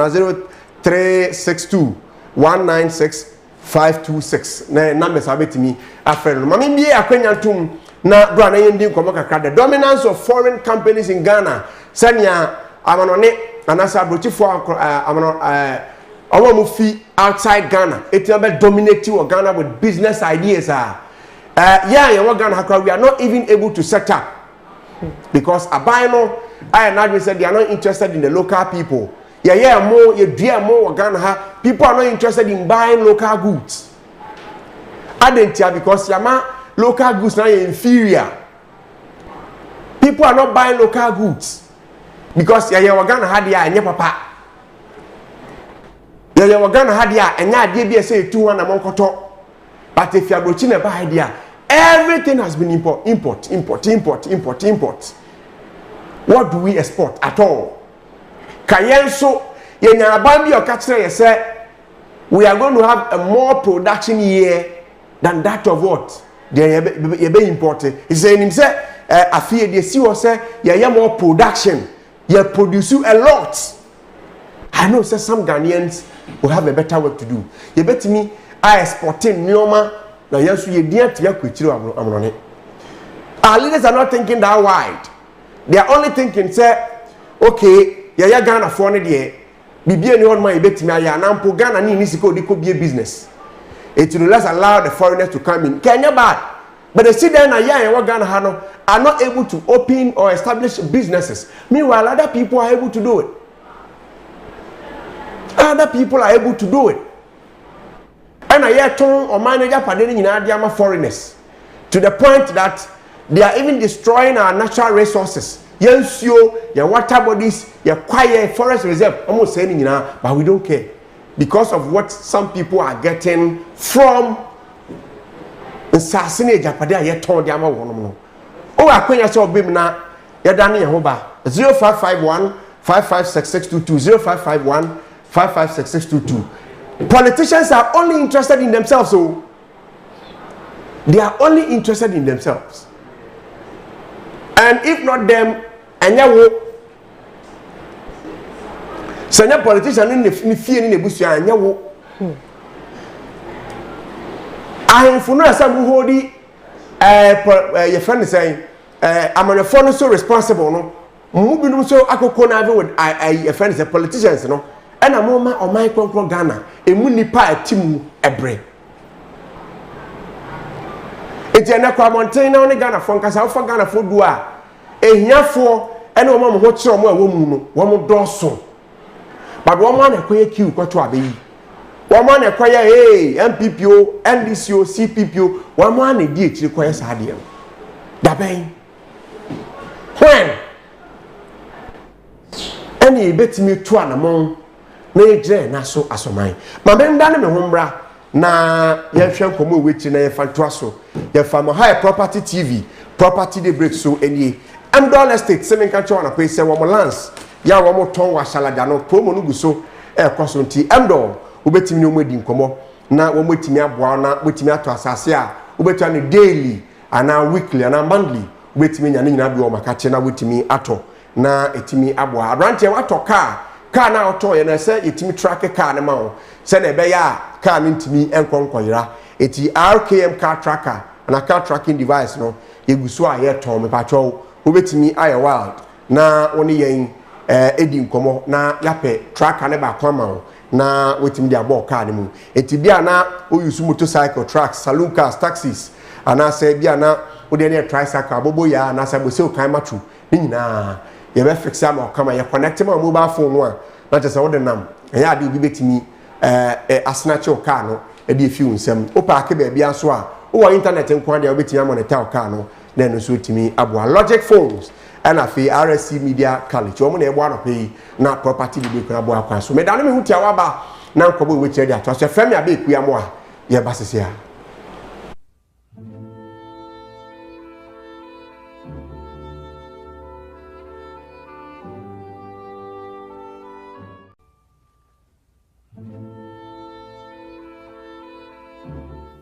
Logic Phones na ba biaso bi amagine de fala White bed record. everybody yeah Logic will take you to the top. Let's go. We take you to the top. Everybody, let's go. Logic will take you to the top. We take you to the top. Everybody, let's go. Logic will take you to the top. We take you to the top. Logic will take you to the top, to the top, to the top, to the top, to the top, to the top. Let's go. Let's go. It's a new phone coming in the town. Be quick, get yours before it's gone. I just got my own now. Be true, I no lying, you be real, man. Quality camera, quality phone, man. Original, it is real like you, man. I have a phone. You have a phone. I have a phone. It's a Logic phone. Logic will take you to the top. Let's go. We take you to the top. Everybody, let's go. Logic will take you to the top. Take you to the top. Everybody, let's go. Logic will take you to the top. We'll take you to the top. Logic will take you to the top, to the top, to the top, to the top, to the top, to the top. Let's go. Let's go. Logic makes sense. Me ba RSC Media College me old students na se ibisa me de Ghana fane na eben media school na agidin na osanso ye papa oye RSC Media College Ghana de shimaiba nya metiefo na me samo bibia akwa ba osande o abodin krata na se nasi afuji wotuma na chede ubibia oye pepepe adechire no okoye practicals no ohyeye lectures 20% practicals oye 80% me ba ha na menyi papa peye ma wo miye mbena na me ba ha me wieye anche na menya ejuma me ye me ka cho de se obi wechuwedi nti wadwen ye ode schools na abena wonye papa no no de me ka cho de RSC Media College oye school papa chede bibia no iwakwenya wo ho school bi mu wo ho no a studio ho intumura ho irawo afiafe anade akakra ibewie school console no wadro book mu na cheche ndi ache o say this is console so RSC Media College today e free there one kasa ibe use console no idaye ejuma onentina mekache obi biara de ipede uba oye nsentwe ejuma anade oye dorobo ejuma amfa no nko bebia de RSC Media College akobane se wawie school na opa ejuma aye no school ni bebre wo ho a ye de krata ebehye wonsem no watuaka na wo wakwakopa ejuma na so RSC Media College de wawie school a director na wakwadre ewo nsentwe ejuma ni munti odo beko ni obebisa wa ne se ehemfa na wope se wope nkran anase ope kumase anase bia baby a wa ope no na afi ono a ape baby ama wo ho na wa start adwuma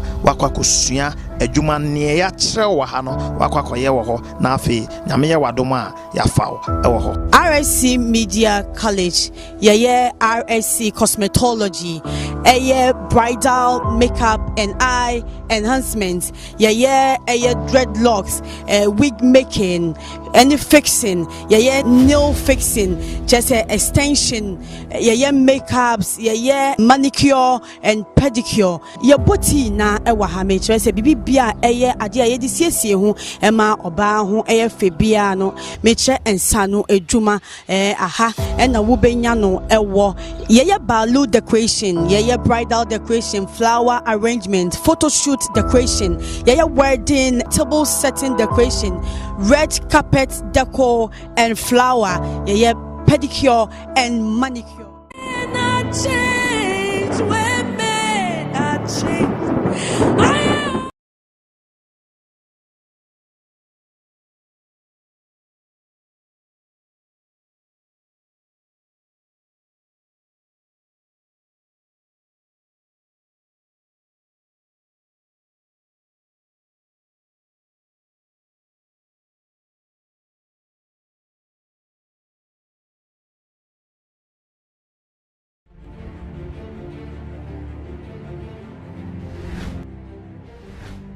Imagine having the power to track your car wherever it goes.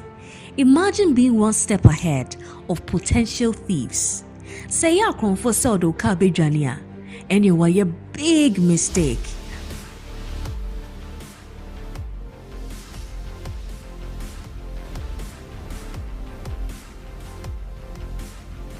RKM car tracker. Say the portable in-car GPS tracker.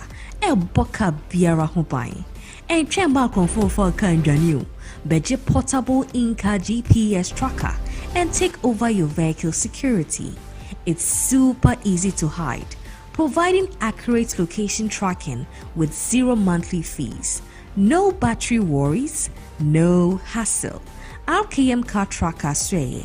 Will Starbite restaurant Echipe. Dansuman Control, Accra, Ghana. Uber to me a friend at 0244 384431 and 059 510 8019. RKM car tracker. Your vehicle is always secured.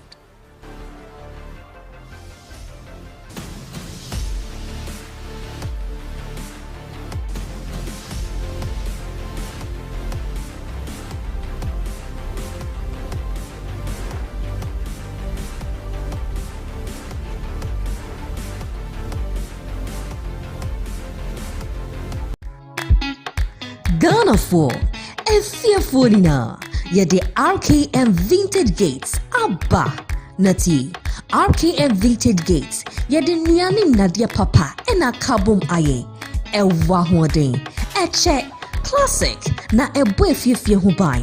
Shannon to say our designs are clean, bold and reliable, designed to handle tough weather, perfect for homes, estates or commercial properties. Every gate is built with expert craftsmanship to ensure long-term performance and premium finish. RKM Vintage Gates, our Mr. Big's Restaurant Echipe, Dansuman Control, Accra, Ghana, and offering 053 5200 306 or 059 5108 019. RKM Vintage Gates, strong, secure, and built to impress.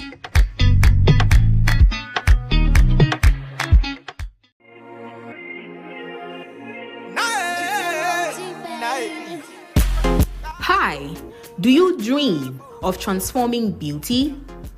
Do you dream of shaping trends and creating confidence, one masterpiece at a time? Then welcome to Bella's Beauty Training Center, your number one stop cosmetology school. At Bella's, you will discover hands-on training in a vibrant, supportive environment. You will master the latest technique, develop a keen eye for detail, and build a professional portfolio that shines. Our courses include manicure, pedicure, all types of nail extensions, wigs and weave, and makeup. What else? I be there one of the figures say we no go do. If we not we do one with the skin pain. What's it walk up them say now who be you? At Bella's Beauty Training Center, we don't just teach cosmetology. We ignite your passion and elevate your artistry. We turn that passion into a rewarding career. Join our 3-month course, our 6-month course, and our 1-year course. We are located right at Abeiku Market. Ebusiafo ye fem perpetuate jewa me Babela Beauty Training Center ebesuansa no edwuma te sias na me kasa idie te say dem tumi ye nails me ye pedicure me ye braiding me bebre tim pesa me kan cho bibia wa bonti bia say opensa no edwuma de a ombra Bella Beauty Training Center no ba or regret that ye mama prefer me Doris Visashi na ma krate me ba pranka me si adwuma ka what kama pa temba si adwuma ye ndeli Belezi Beauty Training Center ye malio na malen ele mama oti angre then nche kwa ebe shremen kisa me kram ye makeup nails, pedicure, manicure, massaging. Nche biala bofa beauty one day beche biowa. Mawa no mi wale mamo. Me kra mi nche biala itimi kan kire mo che mo bra. Na mo sua bi. Na kesala eduma sia yo so. Hi, Acho Milina. Ni Imbabeles Beauty Training Center. Ni mama kase ni na nchumo. Ife nails na ni fio ntwe hu. O mi ke mo fia mo ake Imbabeles Beauty Training Center. Ni eba kase ni na nchumo. Contact us via email belesbeautytrainingcenter@gmail.com. Call or WhatsApp us on 053-879-9422 or 024-758-3620.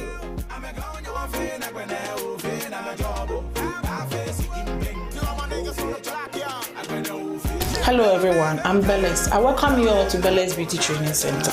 We are located at Abeiku Cave. You can contact us on 053-799-422 or 0247-58-3620. Beles! Beauty!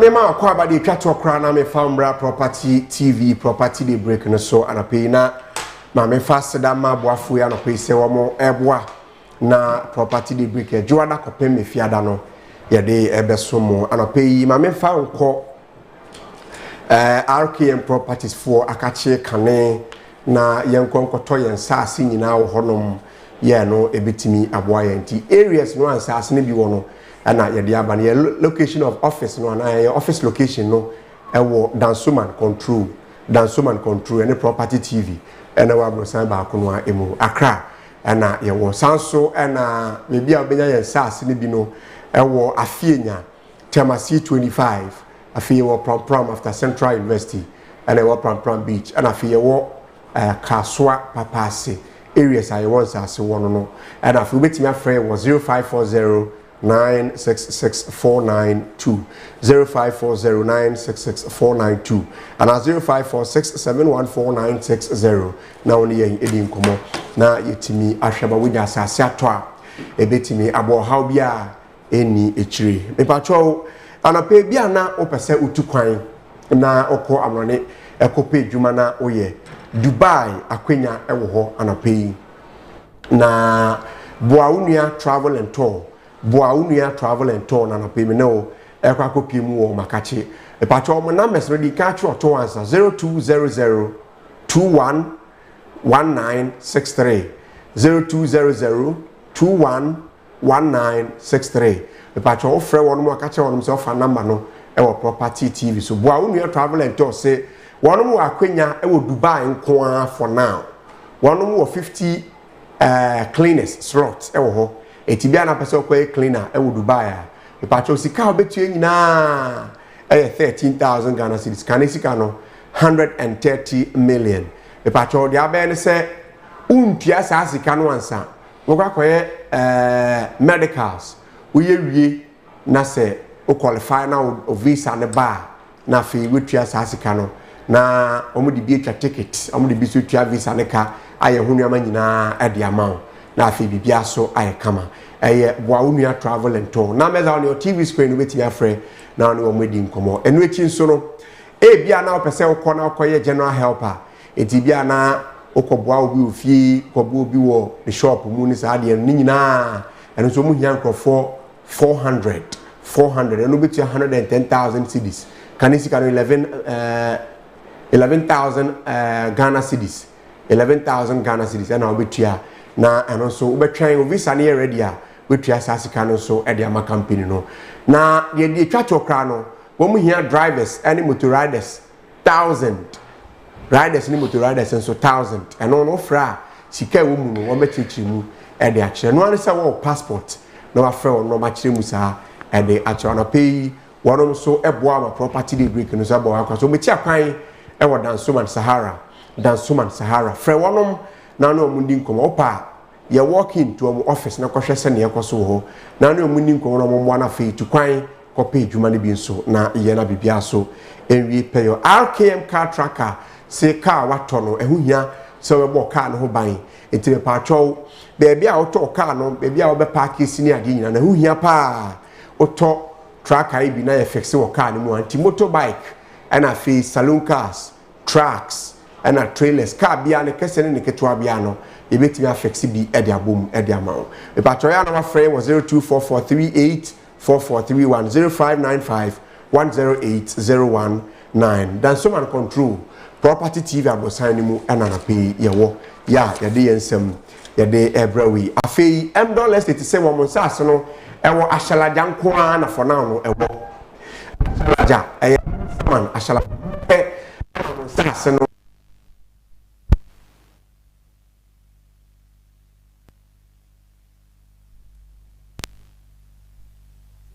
03039597871 03039597817 and 0257187590 on your TV screen you bet me afre wonom na wakope bi me pa cho pese otua no daily a obetua pese otua no weekly obetua pese otua no monthly and as a yearly kra no a $M estate ebeboa na wetimi ayeden ato asase ne bi wo makache fiti October yesi mu ya November December na promo ne twem enti oba obetua wo normal ye friend say amount a utua for land no for now ne de promo nti be pa choma onan emmo to na kope asase ne bi to ho ope half a obetua ma ope full plot nso a eno so won sabe timi aka we must say build whilst you pay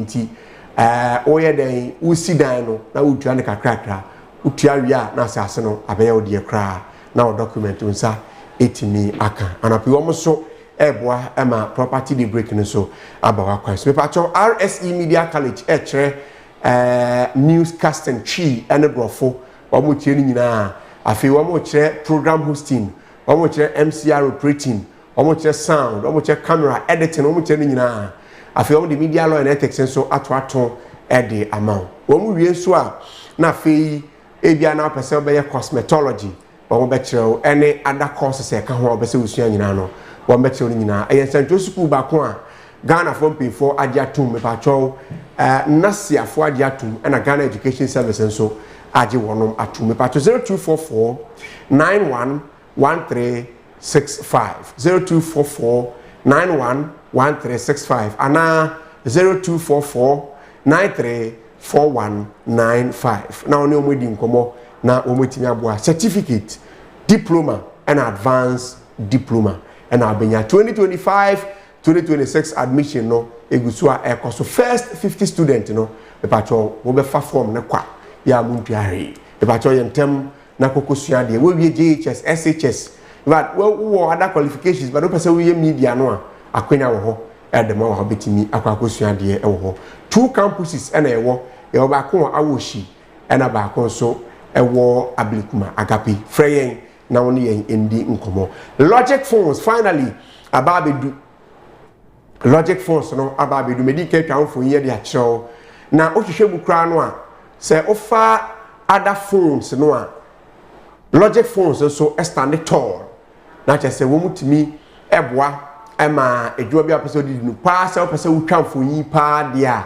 e patron 10 uya logic phone ba ko o pese otobi che o boss o pese otobi e de che ti o hwa o TV screen so ha no mo a director e de atoso nti o hwa ya say all day battery life e na e wo so no aha enti double security facial e wo fingerprint ya obetimi aye e wo so e na face modern design unbeatable price your price no ewo form kama ya obetimi so ato capture your favorite moment colors that stand out but you na ya de nyina ma no 64 gig and I wo 4 gig RAM ya wo 4000 amps ni nyina so e battery na ho den ya ni nyina obetimi afa eti on your TV screen we be say wo so logic brands ni nyina director person wa na menhwa de it is our shabo say you were 4G late e wa na te say battery no so no big battery capacity 4000 in lion and I no so wo USB type C charger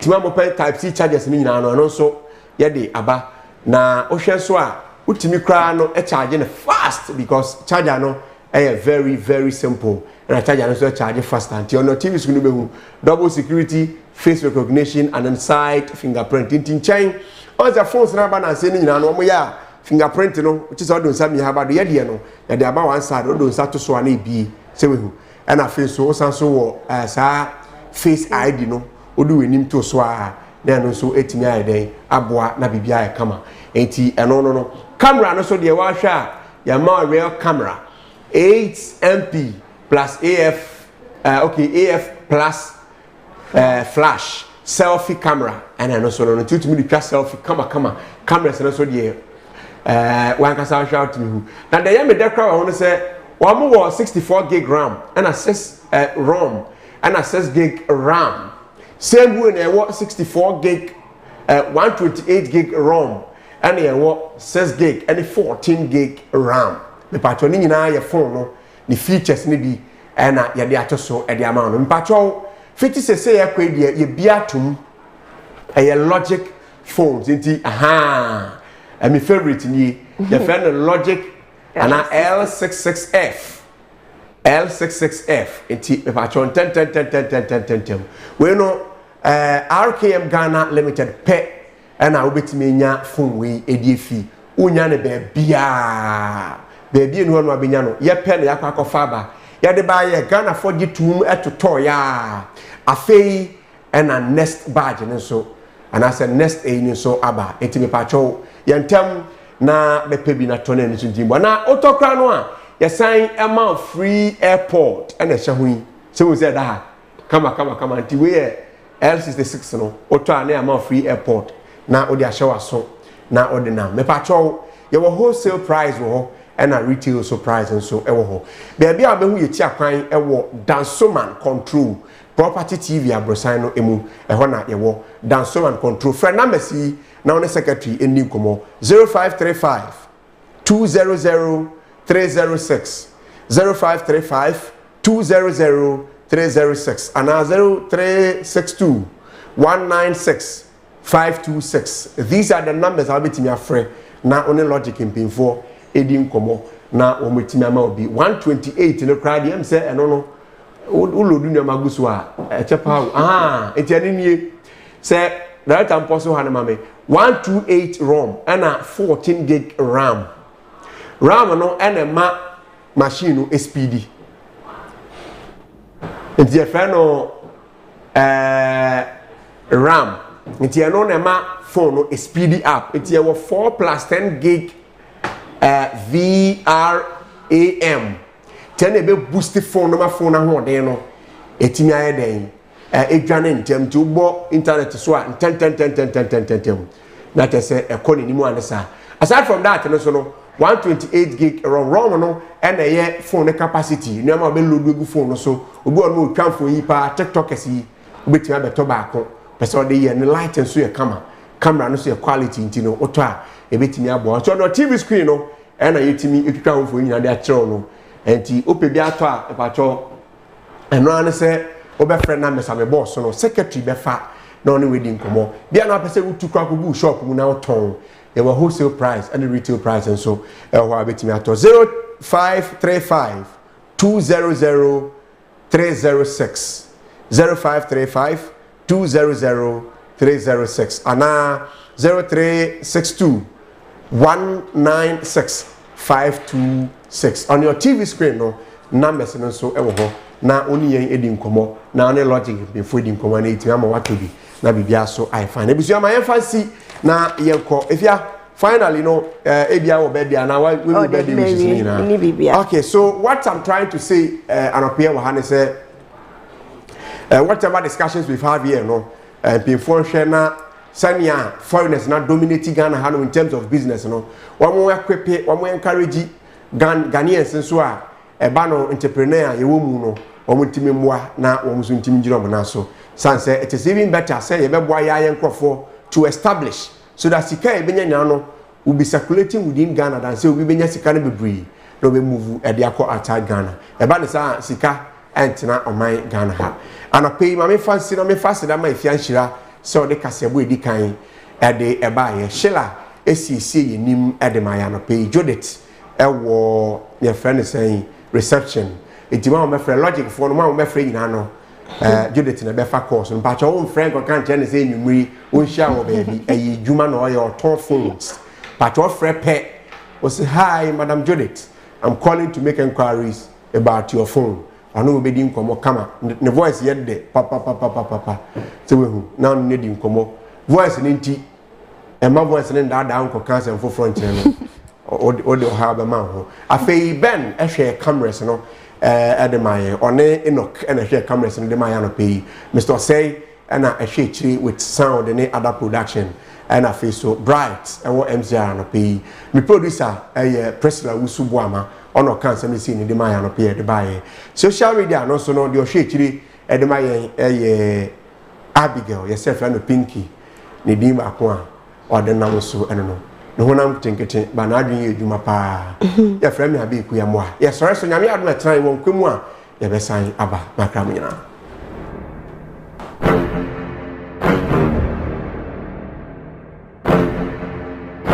The nation is full of surprises. But seeing that we still live in crisis.